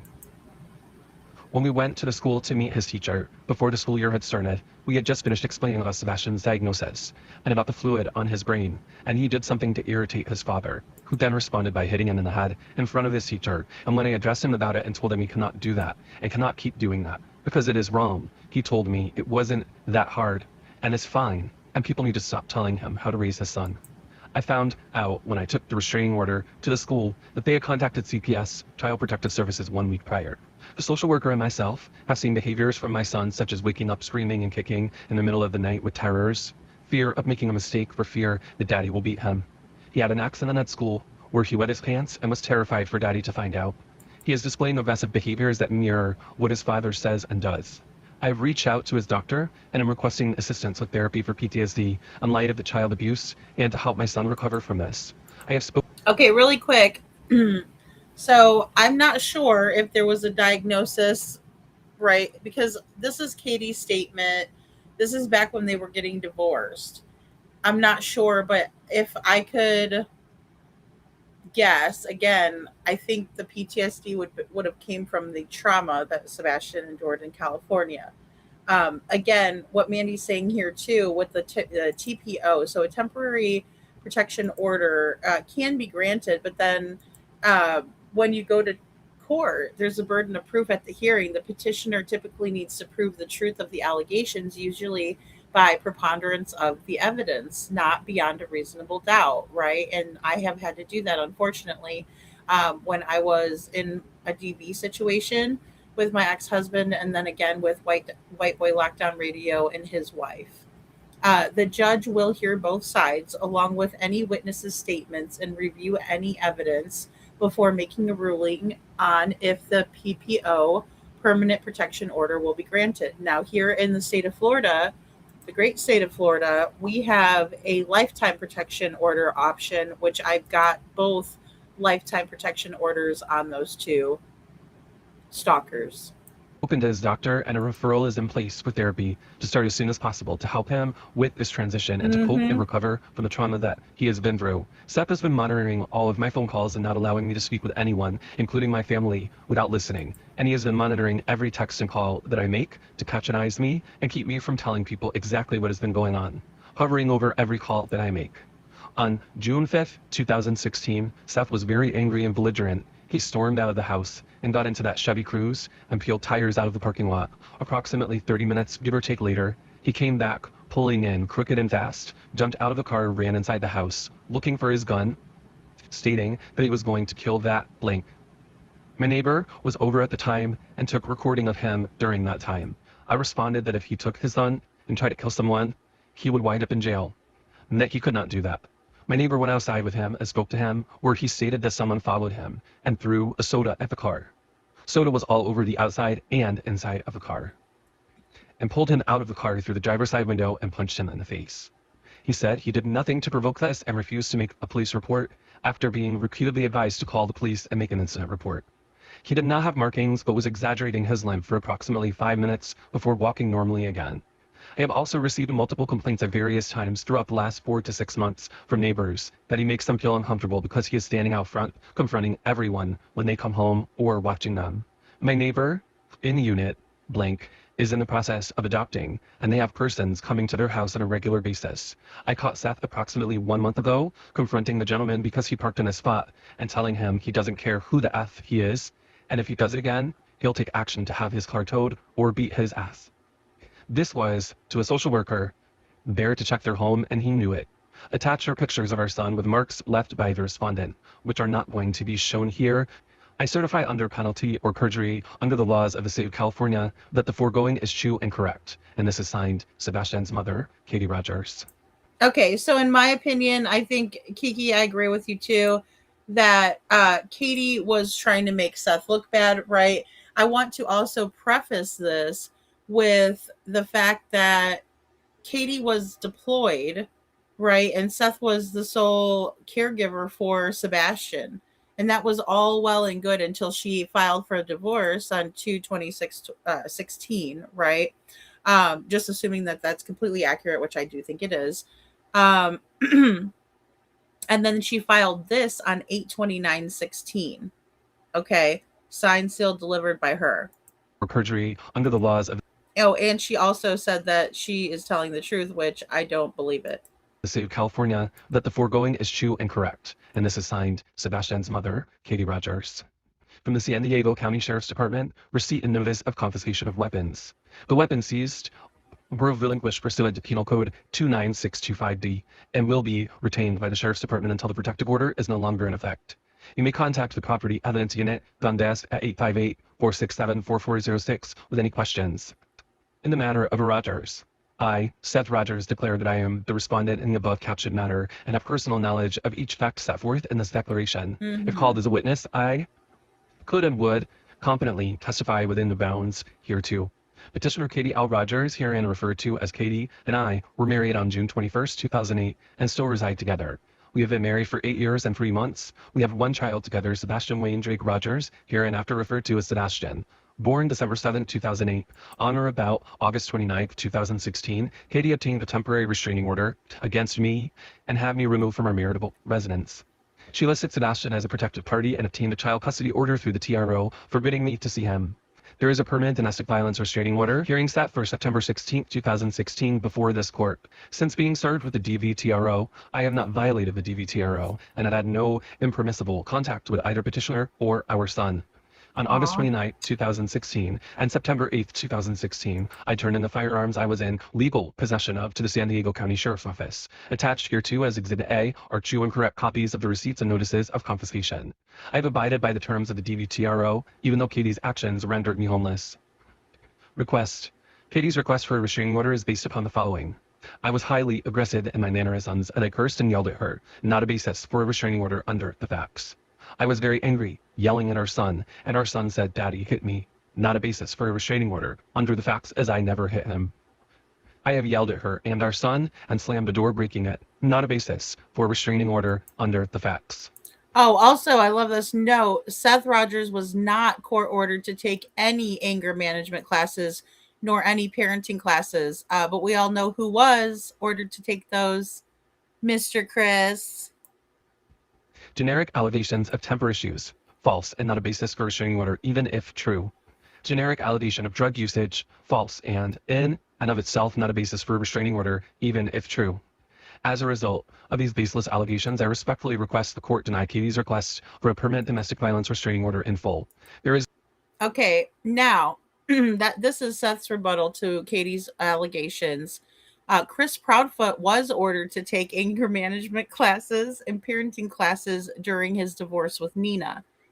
And we can see these filings here, right? So let's just take a look at this. So 12/5/19, there was a brief in support of the petitioner's position that court should adopt recommend Mueller. There might be something that's cut off there. Another brief on 12/2/19, respondent brief to the Meredith Baker for respondent that was filed. Then we also have 11/19, right, audio log notes. 11/19, a notice of filing certificate of parenting skills and high conflict behavior skill courses, right? There's a certificate of compliance. Christopher Proudfoot has a 12-hour high conflict behavioral sorry. Oh God, this guy. 12-hour high conflict behavioral skill training. And then also a certificate of compliance from Chris Proudfoot for a 24-hour parenting skills class for children ages 0 to 18. So back in 2019, at the end of 2019, Chris was to complete these, and he did. But yet in 2022, Sebastian's alleging that he's scared of his stepdad. Good night, Kiki. Scared of him, and that he's putting hands on him and using corporal punishment. Then again, in 2023, we know there's 5 CPS reports total. no basis for her claims, and she fails to prove conduct under the Domestic Violence Prevention Act. And that would No PPO, right? Protection order nothing was ordered. There was no PPO. justify a restraining order. But we do have a PP pants. Incident of August 28, 2016. In her request for DVRO, Katie claims that on August 28, 2016, I was being highly aggressive in my mannerisms and verbally watching her in her sleep. And I yelled at her because she is not willing to beat her son. This is not true. And even if it was, it would not be the basis for a DVRO. What actually happened on this day is that I was having a difficult time with our son. He refused to do anything I asked of him. I asked him to clean his room and he replied no, and that he didn't have to listen to me or do anything I asked him to do. And he told me I should apologize for asking him to clean his room. Well, here's the thing. When you have a kiddo, right, that's in the middle of it, and mom is telling, being hateful to the father and saying, don't listen to him, and being disrespectful, the child will pick up on some of those behaviors. And I think that's what we're seeing here, in my opinion. Because if mom or dad doesn't respect each other, the child will not respect, right? That's just normal. That's called modeling behavior. He's trying to please Katie, Sebastian, that is, in my opinion. And so he's being oppositional with his father when his father's asking him to clean his room. Very, very normal, cut and dry. It's textbook. I attempted to appropriately discipline him by sternly telling him that under no circumstances should he ever speak to any adult, let alone his mother or father, the way he spoke to me. After this, Sebastian ran downstairs to Katie, jumped in her lap, and started saying he hated me, and that he wished I would leave and never come back. After Sebastian seemed to calm down a bit, Katie got up from the chair she was in and walked outside. And Sebastian approached me and told me he loved me and wanted to live with me after all. After this incident, I was Aw, he's so confused. very upset, but I was never violent in any way. Our neighbor was in a house and she said something about being uncomfortable. I told our neighbor I was going to just get some coffee and go outside to be alone. When I did, our neighbor followed me outside and asked me what was wrong. I told her how I was feeling and asked her to just let me calm myself down and compose myself. At no point did I act violently toward her or anyone else in the house, and I never yelled at Katie because she wouldn't beat on our son. There was never any violence, nor was there any threat of violence.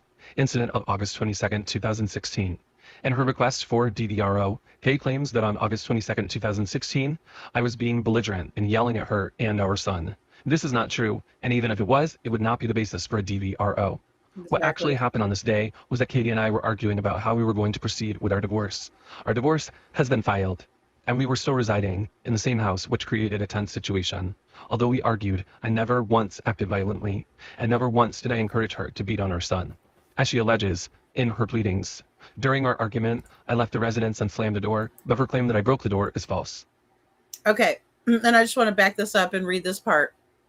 It's possible and probable that Katie was already in a relationship with her now husband, Christopher Proudfoot, at this time, due to Christopher's own words. Violently, and never once did I encourage her to beat on our son. As she alleges in her pleadings, during our argument, I left the residence and slammed the door, but her claim that I broke the door is false. The door was already broken before I slammed it. Again, there was never any violence, nor was there any threat of violence. Incident of August 11, 2016. In her request for DVRO, Katie claims that on August 11, 2016, I was angry at our son, and that our son told her that I hit him. The truth is that I never put a hand on our son. Our son suffers from a rare condition called 6q27 chromosomal deletion syndrome. Among the symptoms he suffers from are incidents of acting out, where he hits and bites himself out of frustration. He has been known to throw himself to the ground during these incidents. This is a very common thing for him, and others have witnessed him doing this. I have filed herewith declarations from some of these witnesses. All right. So also declarations from witnesses, and Jilly says, I've never saw any of this, but it sounds like BS. And Seth says the judge was a female and she saw right through her, in my opinion. Oh, yeah. Well, I mean, when there's no issues whatsoever up until then, it's a pretty good indication. And then also with no evidence or proof of it is another thing altogether. Detroit says, I'm sorry, but CP was the one with something to gain, and I believe he tried to sabotage Seth and take over because he's always in control, in my honest opinion. And I believe that too. Seth says, yes, he was very confused, and divorce is really horrible for children, no matter the age. Exactly. It is. It's really horrible because they don't want to have to choose between, but then they end up having to, show both parents that they love their parent, because they do, they're in the middle. And it takes a toll on them. They don't know what to think. Jen says it's too common for women to lie about their ex to try and make themselves look like an angel of some kind. Well, and I'm going to say, I think it definitely goes both ways, right? And that's why it's really hard to decipher if there's anybody who is being dishonest in a situation like this. But it's easy for anybody to say anything. But then when it comes to bringing the receipts, anybody can allege anything against another person, but there has to be some proof or evidence of it to hold up. And that's why, there was an initial TPO, temporary order protection, or excuse me, temporary protection order. And then, but there was no permanent protection order granted, PPO, because it wasn't proved, so my dad always said divorce is worse than any death. Always sad. It is. Yeah, it is sad. And it's totally disgusting, Holly. The thing is that it was just fine. It was just fine before all of this. And I do believe that Chris Proudfoot was a reason for all of this as well. Yet she lets Chris put his hands on Sebastian, no problem. And so, yeah, exactly. And says, and it was quoted in the paperwork from DCS that she had no concerns, even though she knew that Chris was intentional, trying intentionally to hurt Sebastian. KP is very vile and manipulative. Oh yeah, she never wants to take any type of accountability or any type of responsibility for her own actions in it. It's always blame somebody else, in my opinion. She is disgusting. I'm glad you're rid of her. She could have done worse to you or your son. Yeah. Well, just to play those games. He has a history of sabotage, and I don't believe that this bullshit. He's always gets what he wants, no matter what or who he hurts. Pissy pants, Chrissy pants, right? Mm-hmm. Liar pants. All you got to do is hear the 2024 all you got to do is hear 2024 and later Katie speak when she doesn't know she's being heard. Right, exactly. That's a big one. That is a big one. Yeah. Seth says, yeah, Jen, I'm not rid of her. She took my son and she knows what happened. Yeah. And it's a crying shame. It really is. It's so utterly horrible. And she, takes pleasure in it. There's nothing worse than somebody taking pleasure in someone else's pain. And, again, I call that a trollgasm because they just get off on it. Deborah says, agree, Seth. I was taken with my sister by my mother. Oh, Deborah, I'm so sorry, hon. She left my brother behind in another country. I'll hold that moment in my heart forever. Even though I've got 5 grandchildren, it never leaves you. Yeah, it doesn't, Deborah. And I'm so sorry, hon. Yeah, the 2 home wreckers. I can't imagine breaking up with my family for CP, also married. I know, exactly. Or even the cats, Yes, Katie holds the key. Where is Sebastian? Katie, where? Yeah, Janet. She does know, and she better spill the beans soon, in my opinion. Yeah, it's closing in on her. It's closing in on her. And especially to do this to Sebastian, who they, at this time didn't know about the autism, but they were well aware of his chromosome deletion. Developmental and cognitive intellectual disability. Individuals with 6q27 deletion syndrome may experience varying degrees of intellectual disability. So some of the developmental delays, delays in reaching developmental milestones, including motor skills, speech, cognitive abilities, are common. And then with autism spectrum disorder, ASD, some individuals with 6q27 deletions may exhibit behaviors and characteristics that are consistent with ASD. And that is, in my opinion, why he had a late diagnosis, because the characteristics are so consistent with autism spectrum disorder that they identified the chromosome deletion before the autism, because, and a lot of them do have, similar behaviors and characteristics. On August 11, 2016, Sebastian suffered from an episode in which he hurt himself out of frustration. I had told him that day if he cleaned his room, he would go swimming. I asked him if his room was clean. All right.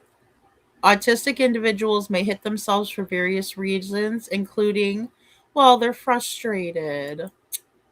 They're frustrated, 2016, Sebastian. All right. So communication difficulties. They may struggle to express their needs or emotions verbally and may result to self-hitting as a way to communicate distress. Sensory issues. Some autistic individuals may experience sensory overload or sensory seeking, and self-hitting could be a way to regulate their sensory input. Guys, this one's really, really important, and this is one that many people may not quite understand, but hello, Miss Ann. But because they're experiencing a sensory overload, they're trying to regulate sensory input so the hitting can become commonplace for them, because they're used to regulating themselves through that sensory input. Okay, so I just wanted to point that out. Anxiety and frustration. Self-hitting can be a coping mechanism for managing anxiety, stress, or frustration. Now, again, this is not Sebastian's fault. This is not Katie's fault. This is not Seth's fault. Right? It's no one's fault. It is a result of what he's going through. Yeah, in my opinion, men was always a priority for her, chasing what. Exactly, Holly. Always prioritizing that over Sebastian. Very callous. And it's nobody's fault that Sebastian is doing that, right? Especially not his. Repetitive behavior. Self-hitting can be a form of repetitive behavior, which is common in autism. Suffered from an episode in which he hurt himself out of frustration. I had told him that day if he cleaned his room, he would go swimming. I asked him if his room was clean, and he replied that it wasn't. I told him he couldn't go swimming until it was clean. Sebastian reacted by flying into a rage, screaming and hitting himself, biting himself, and trying to throw himself on the floor. I reached out to catch him before his head hit the door frame. At no time did I ever hit him or display any violent actions to him at all. Here it skipped straight to 20, so you will see that there is one page missing. I do not have that page. Katie's real response for filing her DVRO request. I believe Katie only filed this request for DVRO in order to gain a tactical advantage in our divorce, and specifically to get me kicked out of our marital residence. As stated above, our living situation was quite stressful, as we were going through the divorce process while living together. However, I believe Katie knew she could not remove me from the home without staging a domestic violence incident. This was totally unnecessary, as I know that we cannot live together any longer, and I'm willing to move out without a court order to do so. Also, I know that she did not want me to have equal custody of Sebastian, so the DVRO is also an attempt to ensure that I do not see our son. Conclusion. Katie and Sebastian have no reason to fear me. I have never harmed. She was literally, and I agree with Seth here, she was literally trying to keep him away from Sebastian, take Sebastian from his father. Now, for a child who seeks out sensory input in familiar ways, to take a parent away from them, that is cruel, callous, evil, in my opinion. She doesn't give a hoot about how that's going to make Sebastian feel. you're taking away one of his comfort humans. I mean, that's his father. Are you crazy? Harass or threaten them. Katie's request for DVRO is simply a tactic she is using to try to get me kicked out of the marital residence and cease my contact with our son. I respectfully request the court deny her request in full. I also request the court order Katie to pay my reasonable attorney fees to defend against her false accusation. Now, I know that there's been a lot of paperwork, documents that were leaked out here in these internet streets, describing you as just painting you in not a great light, for lack of a better term. And it all has to do with how you were handling your relationship with Sebastian, okay? For lack of a better term. Can we talk about that a little bit? Because I know that there's been a lot of people talking about that, some people side-eyeing, etc., saying, oh, you know, Sebastian was in a bad place no matter where he turned, so on and so forth. And I just wanted to air some of that information and just kind of lay some of that to bed. What's up with that paperwork? Is any of it actually true? What if any of that was true, California would not have given me joint legal and joint physical custody while I was homeless. Boom. What if any of that was true, California would not have given me joint legal and joint physical custody while I was homeless. When Katie and Chris met, they were both married. Katie was married to Seth and had one child, Sebastian. Chris was married I'm to so sorry. I'm going to rewind it, but check these check these two out. You know what I mean? Look at Mandy's face. I love it. And look at how cute Sebastian is and our friend Seth. My gosh. I mean, she really got a good one there for these two numbnuts. All right, let me just back it up because I couldn't help but laugh. Were both married. Katie was married to Seth and had one child, Sebastian. Chris was married to Nina and had one daughter. They both divorced their spouses, and they both made very similar claims during the process. Katie filed for divorce and custody in 2016, which we heard some of those details in this video. Chris and Nina started their divorce and custody battle in October of 2017. That battle was horrendous also, to say the least. There was a parenting plan entered in Chris and Nina's case in April of 2018. I'm betting that Mr. Chris wrote that along with any and all allegations made against Nina. When these documents Oh, busted. Busted. What do you guys have to say for yourself? Busted.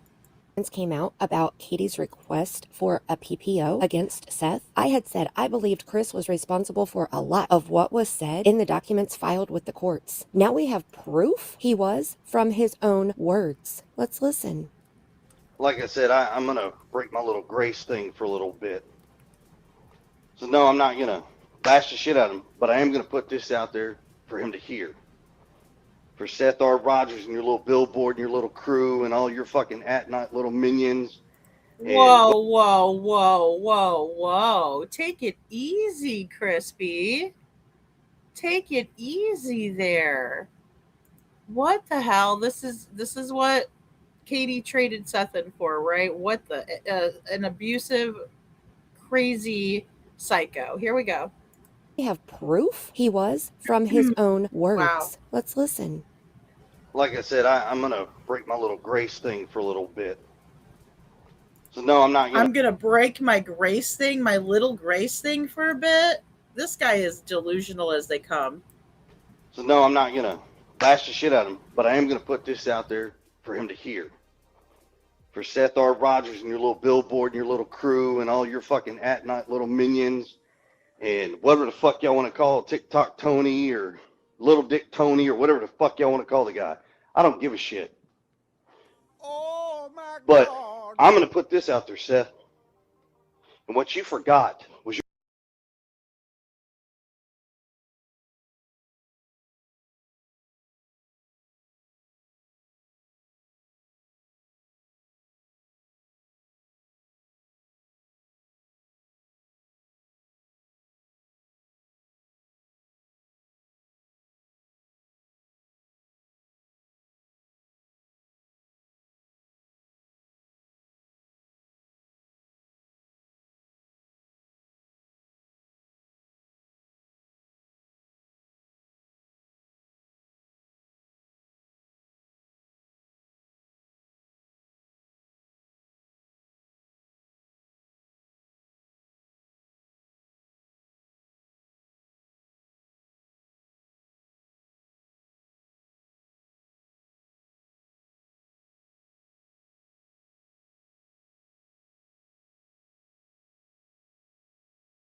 Oh, thank you. I didn't realize I was muted, Bo. Thank you. Hey, Keenan Captain Jules. Good to see you. Thank you, guys. Sorry about that. So this is Terry Lynn's post. Let me just back it up and see if I can. Hold on a second. And whatever the fuck y'all want to call it, TikTok Tony or Little Dick Tony. Ah, there we go. Sorry. Okay, so this is Thursday, June 13th at 4:47 p.m. Jay, when I say 3 to 5, that's Seth missing.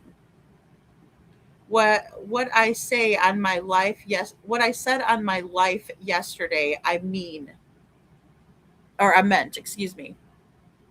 I will GD stand beside you and dare a bitch. That's Terry Lynn for sure. I also believe if you look at the light video, I see the ponytail, period.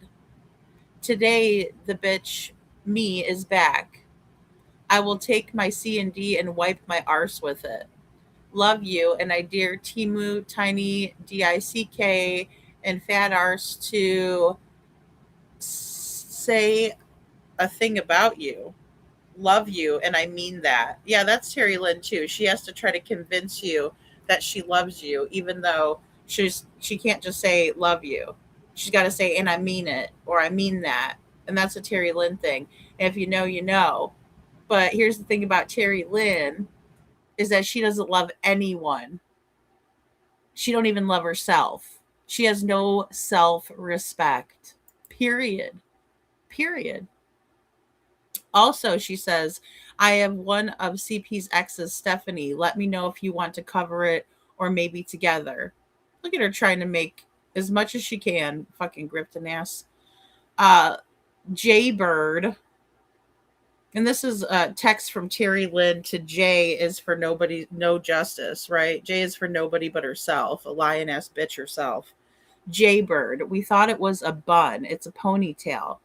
I know I sound effing crazy, but when, in my opinion, your alibi is shot because you're missing from 3 to 5 a.m. on camera. See what I mean? Terry Lynn started this bullshit.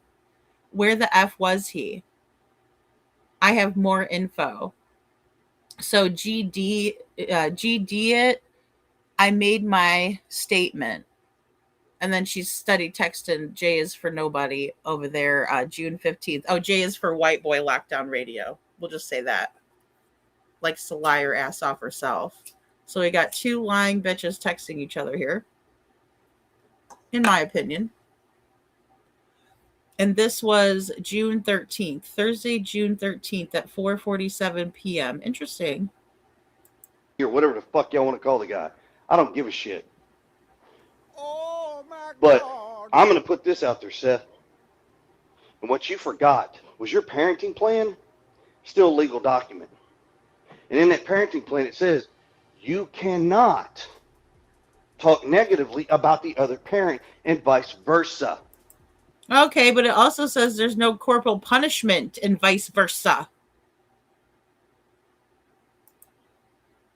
Right? I know. It's just, it's like I want to puke when I hear any of these. Yeah, she's a total moron.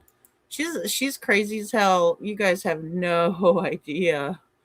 You guys have no idea. And, you know, I'd rather not even get into it. But if you want to go on Reddit, there's a lot of good information that you might want to see if you don't believe me. Yeah, somebody needs to speak up and soon. Exactly, SI officer. Exactly. Love you, mean it. That's from Mean Girls, the movie. Oh, yeah, it is. It is, Sammy. Good catch there. Yeah, but that's a total Terry Lynn, right? That's exactly what she would say. That's exactly what she would say. Because she's got a, I know, right? I know. Yeah, I've never seen this before. She's got to try to convince you, right? Because she's not going to show you she loves you through her actions. Oh, no, because she doesn't. She doesn't love anybody, not even herself. But you seem to do it anyways. So keep it up. You're just building evidence for a court hearing. Oh, no, you're building evidence for a court hearing. Take the fucking billboards down and stop the bullshit. Oh gosh, and this was about the billboards, right? He's so worried about them. Why are you worried about them so much? You know? What's the deal? Yeah, thank you, Lori. I just, I can't with these people. I kind of try to keep it short and sweet. That is so strange how the universe works though. Because again, this is a blind review. This is just what our friend Mandy sent over to me, right? So she says you can play this because it's talking about what we were all talking about, right? And it's pertaining to timeline events and different things that were said, statements, just unbelievable. Cinderella, what the hell? Right? Right? Good to see you, Cinderella. Yeah, my husband and I were getting a sub one time and the kid made a mistake and started hitting himself. My husband and I were shocked. Aw, yeah. It's so sad. Oh my gosh, it's just so sad because it's frustration, it's coping, it's, because it's a sensory input thing. I mean, it is. It's so sad.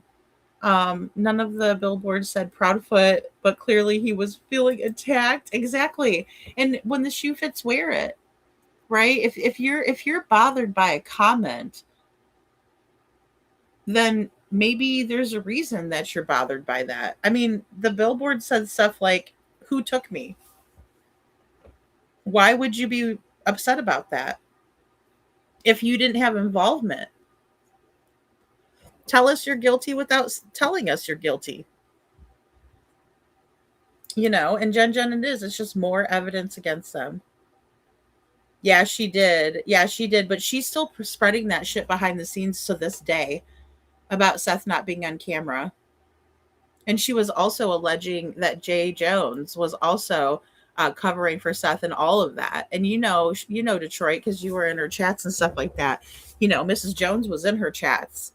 And boy, she came flying in that one day and she was not pleased with old Terry Lynn's broken down ass. I agree with that. We got. And I know your parenting plan because I wrote the motherfucker myself. Thank you for that confirmation, Mr. Chris. Mr. Chris is saying that he was involved in making the parenting plan. So that must mean that he was involved with Katie while she was going through the divorce, and he's still married to Nina. Yeah, thanks for confirming that.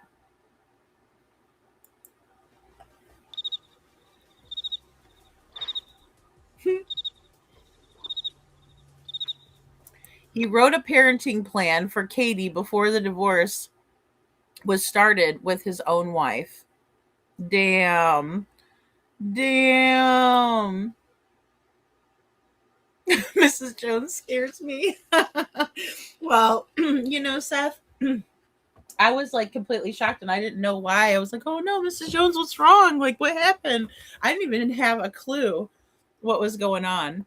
But Terry Lynn's good for that. She likes to cause a lot of shit and then act like she's innocent, and she's far from it. She's the proverbial shit stirrer. So yeah, the internet can break the fuck today because I'm over it. Oh please, ain't nobody worried about you, creep. Nah, Chris, nothing broke except for the blood vessels in your brain as you freaked out and showed the world who Christopher Proudfoot really is. Poor Sebastian was forced to live with that. Oh my God, poor Sebastian was forced to live with that. And that's the reminder that should always be across the board, because he does sound like a rabid dog. And I think everybody needs to be reminded of that. So thank you, Mandy, for that. Chris Proudfoot is like this all the time. And this is what Sebastian was worried about. He was scared of it because this guy is not stable, and Sebastian could recognize that, even though he has his own set of circumstances that can be challenging for him, right? We read about them. We just talked about it. Yet here's this nincompoop who is I don't know what he's diagnosed with. I'm sure he's narcissistic. I'm not a doctor. I don't know his medical records. I don't care. I know what I can observe, and I know what I'm seeing, and I know what a narcissist is like. And you got Sebastian having to live with that. And that guy has power and control over the household. He's supposed to be the man of the house. I can't even say it with a straight face. You know? Well, and Tennessee's a beautiful area, Ann Brock. You know, it is an oh my. It is, Lori. Lover Girl says, so he wrote a parenting plan, right? Quote unquote parenting plan that no one was allowed to hit Sebastian, then was documented by CPS admitting to hitting Sebastian. Okay, Chris, you win. Keep talking. Boom, Lover Girl. And that's what it all comes down to. And that's why we're revisiting all of this. You're absolutely spot on. Absolutely spot on. You know? Yeah, an anger frenzy. He feeds off of it. Yeah, and he loves it. Snap, crackle, pop, pop. Yeah, he's over there having a fit. Over there having a complete fit. Bursting blood vessels in his brain, in my opinion. He wrote it himself, yet you abuse Sebastian. Exactly. He's the man of his truck. Better call his mama. Seth. Exactly. It's unbelievable. It's unbelievable. And he goes around terrorizing everybody he's around. I heard you avoid the actual answer when you were asked if you yelled at your mom after court, because you sure didn't just say no, did you? I don't care how you feel about Brittany J. She hasn't said anything to deserve any part of what Chris said during this live stream. Exactly. And I agree with that 100%. You know, do I support her or watch her? No, I don't. But she did not deserve that. The hostility, the disgusting words, the way he freaked out. He had a full-on come apart. Only imagine the wrath that Sebastian felt living with Chris. 100%. Anyway, that's all I have for right now, but more is coming soon. So make sure that you're subscribed, ring-a-ding my bell, smooch the thumbs up, and thank you so much for watching. May you thank you so much to Mandy from Spirit Seeker Squad. I know I'm on late nights and sometimes people have to do replays and stuff, but I just want to say thank you for that, because again, you know, these are things that, you know, a lot of times people that had all this stuff up, you know, they took it down, right? They were somebody forced them to take it down, or they took it down on their own. I don't know why, you know, and no, nobody deserves that. That's right, Bo. She did not deserve that. No person deserves that. It's unbelievable. It's so bad I don't even like playing it, you know, because it's like, who are you? And he's going after her kids in that. And we did listen to it, so it's a couple lives back, but I'm not going to do it. I'm not going to play it again. Excuse me, because it's so awful and vile, you know, and she does not deserve that. I mean, just because she was covering Sebastian's case. Chris's true colors came out during that live. Sure did, Lover Girl. They sure did. And they continue to spill out, you know. And what about the bite marks on CP's arms? You know, Janet, it's just unbelievable.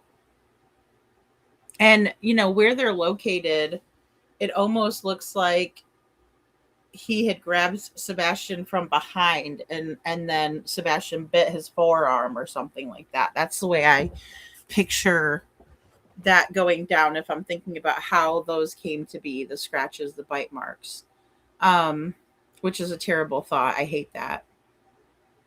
Yeah, imagine the backlash she got from that. Yeah. I mean, it's awful. Good night, Ann Brock. I hope you're feeling better soon, hon. I hope you get some good results. We'll be praying for you. It's absolutely scary. It's absolutely scary. You know, and look, Sebastian looked like in the Texas Roadhouse video that he was being told something in the footage that he didn't like. So I'd venture to imagine that if they were trying to take him somewhere, he may have put up a fight, you know? Oh, it was so gross and vile. It really is. I mean, can you not just get up there like a normal human being? I mean, look, I didn't like what was said about me today or whenever it was said. I don't know when it was said. I found out about it today. But I'm not going to sit there and yell and scream and make threats or anything like that. I mean, you know, it's a promise. If you continue to defame and slander me, then I'm going to take legal action against you. That's a choice that you have to make. That's not a threat. That's a promise. But in no way, shape, or form am I going to get up here and embarrass myself because of something that someone else said. No, never. No. But he doesn't have any problem doing that. Thank you, Seth. Aw, SI officer says, we love you, Sebastian, and we will never stop, sweetheart. And, you know, he just does not deserve it, SI officer, and that's the reason why we fight so hard, right? Because, look, nobody wants to live with that. Trust me, nobody wants to live with that. No one should have to have that fear. No one should have to deal with that wrath. You know, and that's what Sebastian was dealing with. Give me 1 second here. I want to pull this up really quick. All right. All right. This is number 23 in the lawsuit on DCS. Okay. So let me make this a little bit bigger for you guys. Number 23. Critically, the intake documented that Sebastian Wayne Drake Rogers stated that he is, quote, afraid of what his stepfather, Mr. Chris Proudfoot, would do if he found out about his SA in California, and that he is afraid he will get, quote, hurt, end quote, for telling an adult what happened. The intake further noted that, quote, stepfather has used corporal punishment on Sebastian Wayne Drake Rogers several times before, and it is unknown if he knows about the abuse or how he will react or blame Sebastian. Now, this was put in on September. Sorry, I want to make sure I get the date right. This was put in September 28th of 2022, approximately 6:33 p.m. A call was placed to DCS Child ABUSC hotline, right? The alleged victim is Sebastian. And then he's telling them what he's going through with his stepfather here, that he will get blamed for something that is not his fault. The intake also noted that Sebastian suffered from frequent bathroom accidents. Okay. September 29th, 2022, there was an administrative review, right? And that they were going to do a full assessment was the next steps. Initial face-to-face response was due by October 3rd of 2022. And at this point, Mr. Chris had already taken classes for anger management, parenting, just, you know, life skills. He needs a life skills class, for crying out loud. Okay? So I just don't want anybody to forget this, right? Let's see. September 30th, 2022, Boswell met with Sebastian at Schaefer Middle School in a private conference room. And Sebastian told Boswell that he, quote, feels safe with his family at home, end quote, and he feels safe at his dad's home, end quote. Sebastian identified his father as Seth Rogers, who lived in Clarksville. Sebastian stated something happened when he lived in California, but he didn't want to talk about it at school. Boswell noted Sebastian had, quote, no visible marks or bruises and appears happy and healthy at this time, end quote. Then on October 12, 2022, Boswell mailed a certified letter to the family, noting that they had recently moved and there was no forwarding address. Right? And then also on October 17th, 2022, Ritchie conducted another administrative review and updated the case, noting that Boswell had seen the child and that he, quote, did not want to talk about what happened in California, end quote, and the family was moving and the efforts to contact them had been unsuccessful. Now, this is where they have the first home visit. October 27th, 2022, Boswell conducted a home visit. Katie stated that she, quote, does not understand why this keeps getting called into DCS and that the abuse, quote, happened when Sebastian was 8. She stated CPS detectives were involved in El Cajon. She described Sebastian's struggles and challenges that he has. During the home visit, Boswell spoke to Proudfoot in private. Proudfoot stated, quote, this was all investigated in California, end quote, and that he had never, quote, spanked Sebastian Rogers, so he does not know why Sebastian feels he would be mad for talking about what happened in California, end quote. This statement was directly contradicted by Sebastian's own disclosure that he was, quote, afraid of what his stepfather would do, and by the intake noting that the stepfather had, quote, used corporal punishment on Sebastian several times before. Okay? Several times, not once, but several. DCS never reconciled the contradiction. Okay? We also have the involvement, right? November 3rd, the case was presented to the Sumner County Child Protective Investigative Team, CPIT, which included Juvenile Court, Ashley's Place Child Advocacy Center, Assistant District Attorney Jenny Smith, and law enforcement. A detective was assigned to the case, but all members agreed to classify the case as an administrative closure. Why? Why? CP is the reason for that. He exploited Sebastian to fit his narrative. What a monster. 5 CPS and 1 CPS cases and 1 is still open. Sad, sad. Yeah, Sammy says what I'm hearing is, quote, and you better stop talking about it at school, end quote. Right? Maybe that's why Sebastian no longer wanted to talk about it. It was obviously bothering him enough to tell somebody that he trusted. There's a special place in HE double hockey sticks for CP. I agree. I agree.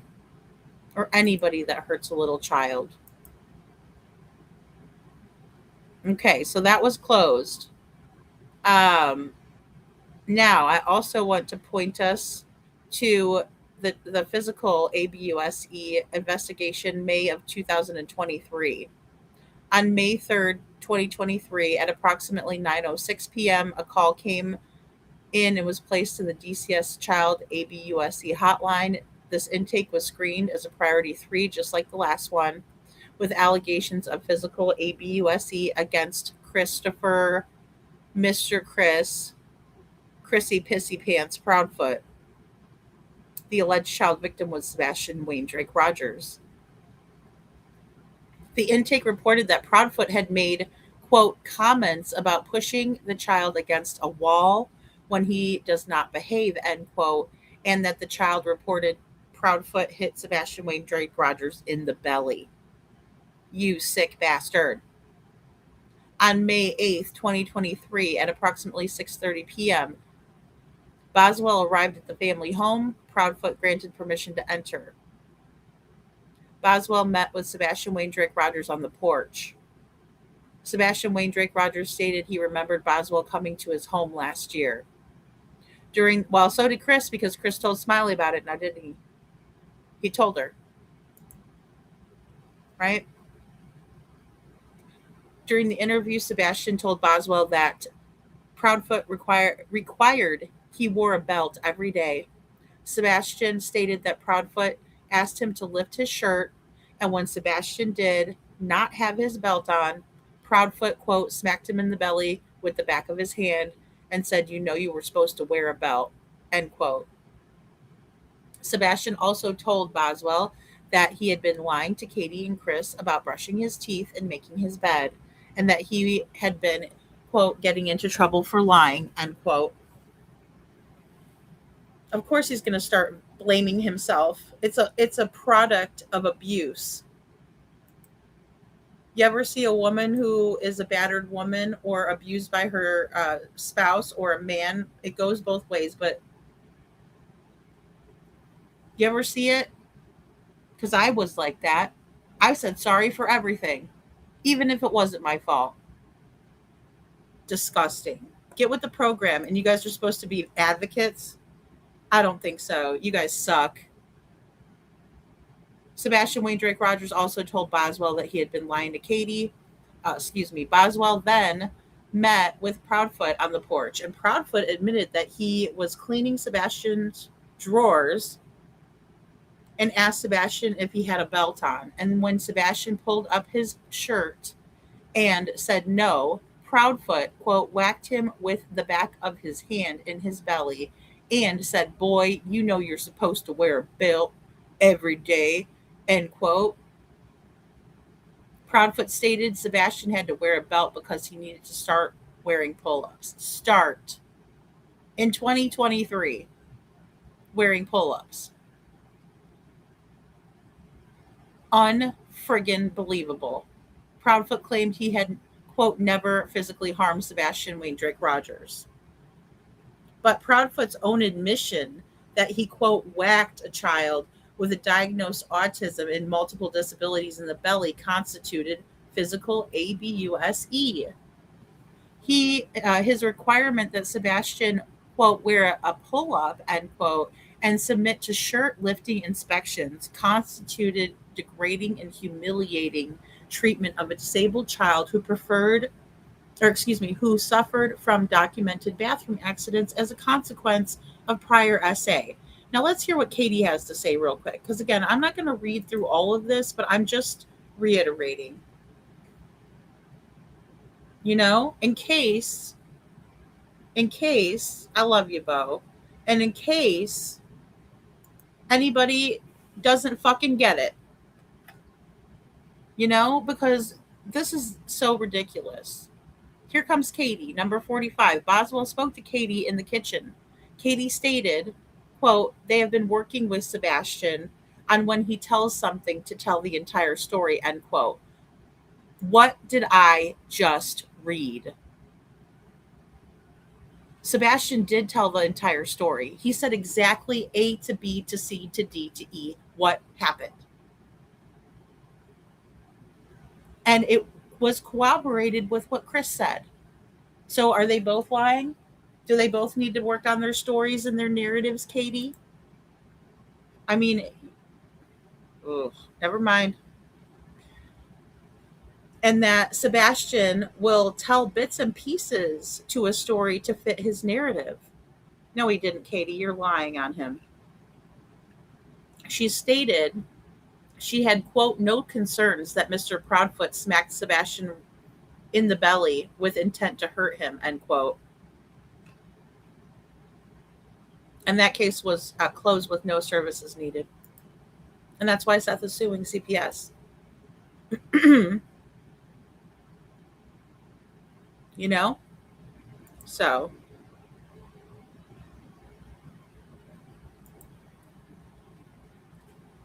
Very sad. And Katie allowed for it. She had no concerns. No concerns at all. Despicable. Hey, wait, what? Yeah, why are you allowing this to happen to your only child? Why would you ever? Yeah, you know, and both said the same thing. Alicia says, "I apologize and still do everything and fell out of friends and family that tried to help me." Yeah. Alicia, it's horrible. It's because you're like constantly blaming yourself. even you feel guilty even though you shouldn't, and I'm so sorry. And it's just part of that trauma, right? It sticks with us. We can't help it. It's like, that's how I knew when the first time I saw Gabby Petito's Moab video. And I know I bring that up a lot, guys, but I knew right away what she was going through. I don't know what makes people so mean, Cinderella, because, a lot of us that have gone through such horrible things are still kind and sweet. We're not bitter. Sometimes people do get bitter, though, I guess, and I mean, that's why I have so much respect for Brandy, Brandy Vaughn, because she hasn't let that happen. She's still a very kind and sweet person, in my opinion. Sammy says, sounds like Katie is telling bits and pieces to fit her narrative. Boom. Exactly, Sammy. And who would have thunk it, here I am. I got my own narrative that I'm liking to tell about this, and it's going to come with receipts and truth. And I'm standing behind Sebastian's narrative. I'll help him tell the narrative. I'll let it fit his narrative all day, because his narrative was truthful and hers wasn't, and neither was Mr. Nasty Old Chris. And guys, if we get a troll in here, show him the door, give him the boot. Lo siento, Holmes. Sayonara. Because we don't put up with the types like that, right? I need to get my Dr. Phil back up and going. Yeah, she is, Bo. She's just very sweet and soft-spoken and everything. She didn't let everything get her bitter,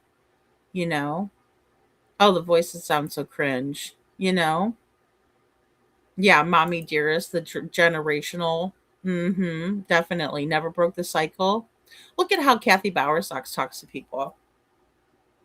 Just look at how she treats other people,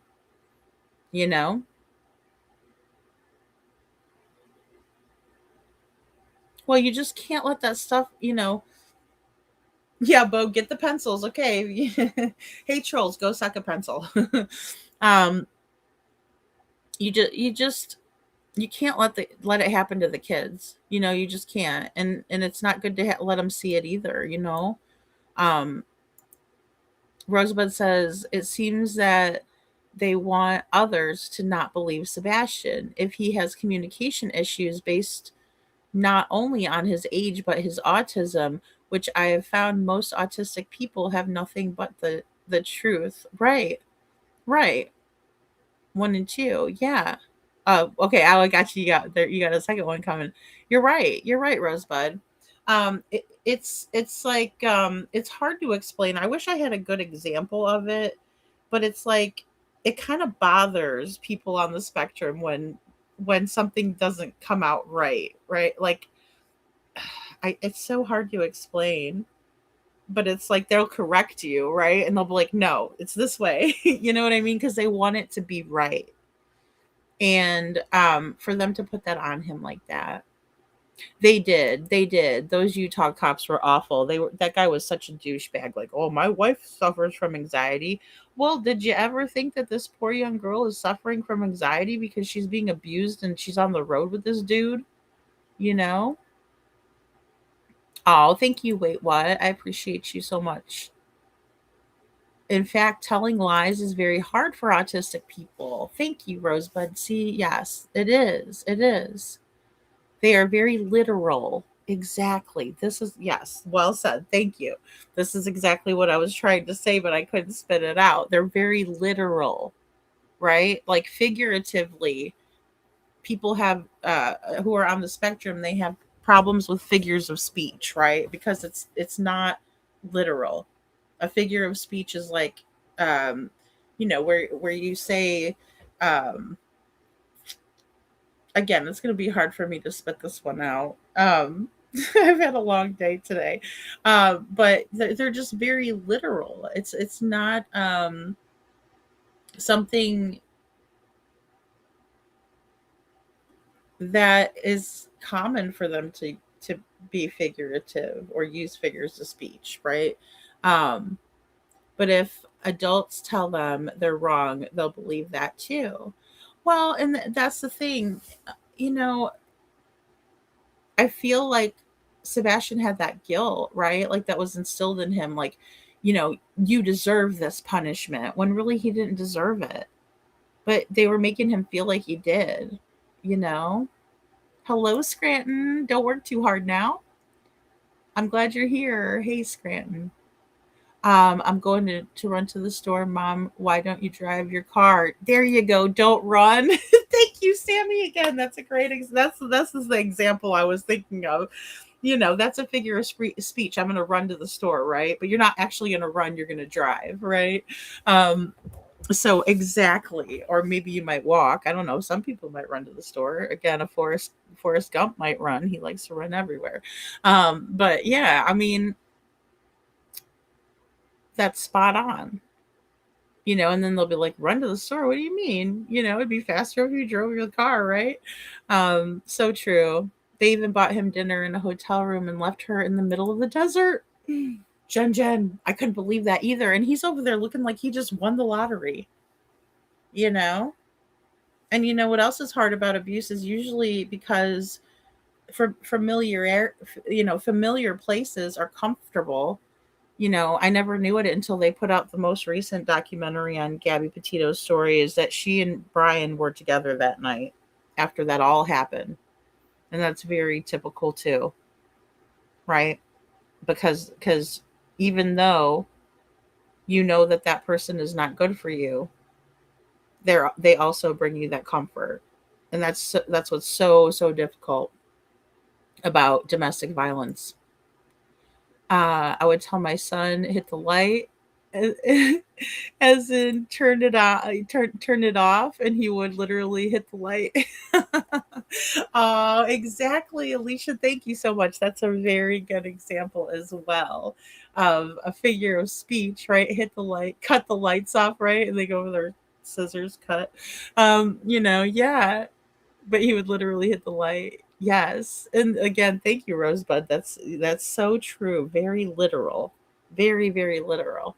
So it's difficult for them to lie. But again, when you're being brainwashed and gaslit, imagine facing that trauma on the daily about what happened to him. Adults telling you to drop it, but internally, you have been harmed, and forgetting it is not an option. He was seeking help. Yes, exactly. And that is something that is so sad too. And Katie being like, well, how come this keeps going to DCS? Well, because it's a serious issue, Katie, but you're not willing to examine it because you want it to go away. And I get maybe there was, people show things in different ways. Maybe it was because she felt guilty. I don't know. But then again,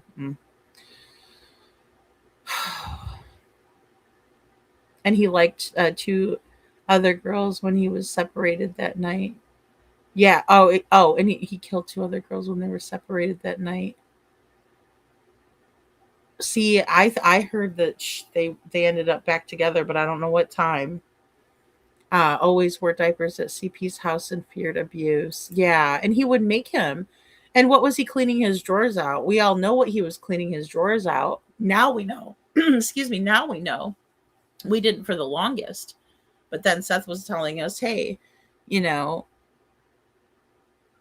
all of Sebastian's, underwear ended up at his house, and then they only said pull-ups at their house. I know he was counting the days. I know he was, Detroit. He had to have been. It's just anything to get the hell out of there, and away from that. It's just so sad. I hate that for Sebastian. I do. Well, guys, we're going to keep deep diving in. I know, let's see. I don't know what, I don't know what my schedule will be like tomorrow, but I'll definitely be up for night court, same time. But I do have a couple of things I got to get to later today. Well, now that it's 4:00 in the morning, my time. But yeah, we'll definitely do night court. I've been really bad this month about doing the day lives and stuff like that. So my apologies. I'm going to have to start getting back into that. In my opinion, she wanted her son to deal with his trauma the way she had dealt with hers in her past, allegedly. He's not you, Katie. Well, and that's it. We all have different types of responses to trauma, right? It is going to affect all of us differently. You know, it's not even right or wrong necessarily, because some people don't ever want to talk about it, right? They don't want to bring it up again, and then others do. And I think it's smart when you're feeling those feelings not to, bury them down, because that's the reason why we have, substance abuse issues. And I believe that that's probably a reason why Katie has such a bad time with, maybe having a little bit too many nights where she gets shit-faced or something, Scranton says, part 1, me and my daughter are watching the episode of The Office where they're having a weight loss competition with other branches. Oh, I remember that one. They're having a weigh-in one time a week, and they only lost X amount of pounds. Oh God, remember Kelly? Kelly was like, she was all pale and everything, looking like death. Oh gosh. I remember that. Absolutely. You too, SA officer. Thank you so much for being here. And thank you so much for sharing opinions with us too. Oh, what are you going to go see? What are you going to go see, Bo? That's cool. I love movie night. Let's go to the movies. I know when we had so many kids in our house, I couldn't wait to have my grandma pick me up and just it just be us. Yeah. Well, absolutely. Absolutely. Well, and there were things that, Seth and Sebastian like to do together, right? Like go fishing and, do those things together, right? Play Magic, play Dungeons and Dragons, play video games, right? Cook together, go out to eat, watching anime, and then going and getting ramen, like they had their special things that they do. And I know about that because I have an only child, and we did things like that. We did book clubs and stuff, like where we would be reading the same books and, comparing, and oh my gosh, did you read that part? And, that just came from us always reading together when my daughter was little. It just stuck with us. So yeah, they're completely evil. Yeah, there's no two ways about it, in my opinion. Scranton says, part 2, I said they all have a little poo before the weigh-in. And then my kids say on the scale. He says, no. That's so funny. Oh my gosh, that episode was hilarious. Ooh, you're going to see Spider-Man? Cool. Aw. Jen says, I watched a little show called K9 Lee that found a pile of bedroom furniture in the middle of nowhere. It's a short that I lived. A black scent dog. Okay. Bo says, I haven't been to the movies in years. Detroit says, Bo, I haven't been to the movies in years. I know, it's been a long time for me too. Yeah, Crybaby, I'm excited. I'm excited to hear how the movie goes, for sure. No kids never should be abused. They're blessings from God. That's right, Janet. And if they're having a hard time, help them, right? Don't make it worse for them. Taking away someone's way to not have accidents and say they like to have accidents is horrible, right? And making them wear pull-ups when they're 14 years old is disgusting. That guy is a complete monster, in my opinion, and I will never think anything different of him. He's shown his ass so many times to me, and I will never look at him any different. So, yeah, that is so fun. I hope you have a blast, Bo. And Lori, I hope you're feeling better today. I'm so glad you were here, and everybody that made it over to the live. I appreciate you guys so very, very much. And, let's keep trucking along and talking about this filing and what we have in there. that we can, you know, go back and look at some of the things that were being done and said. I think that's really important. What else was I going to tell you guys?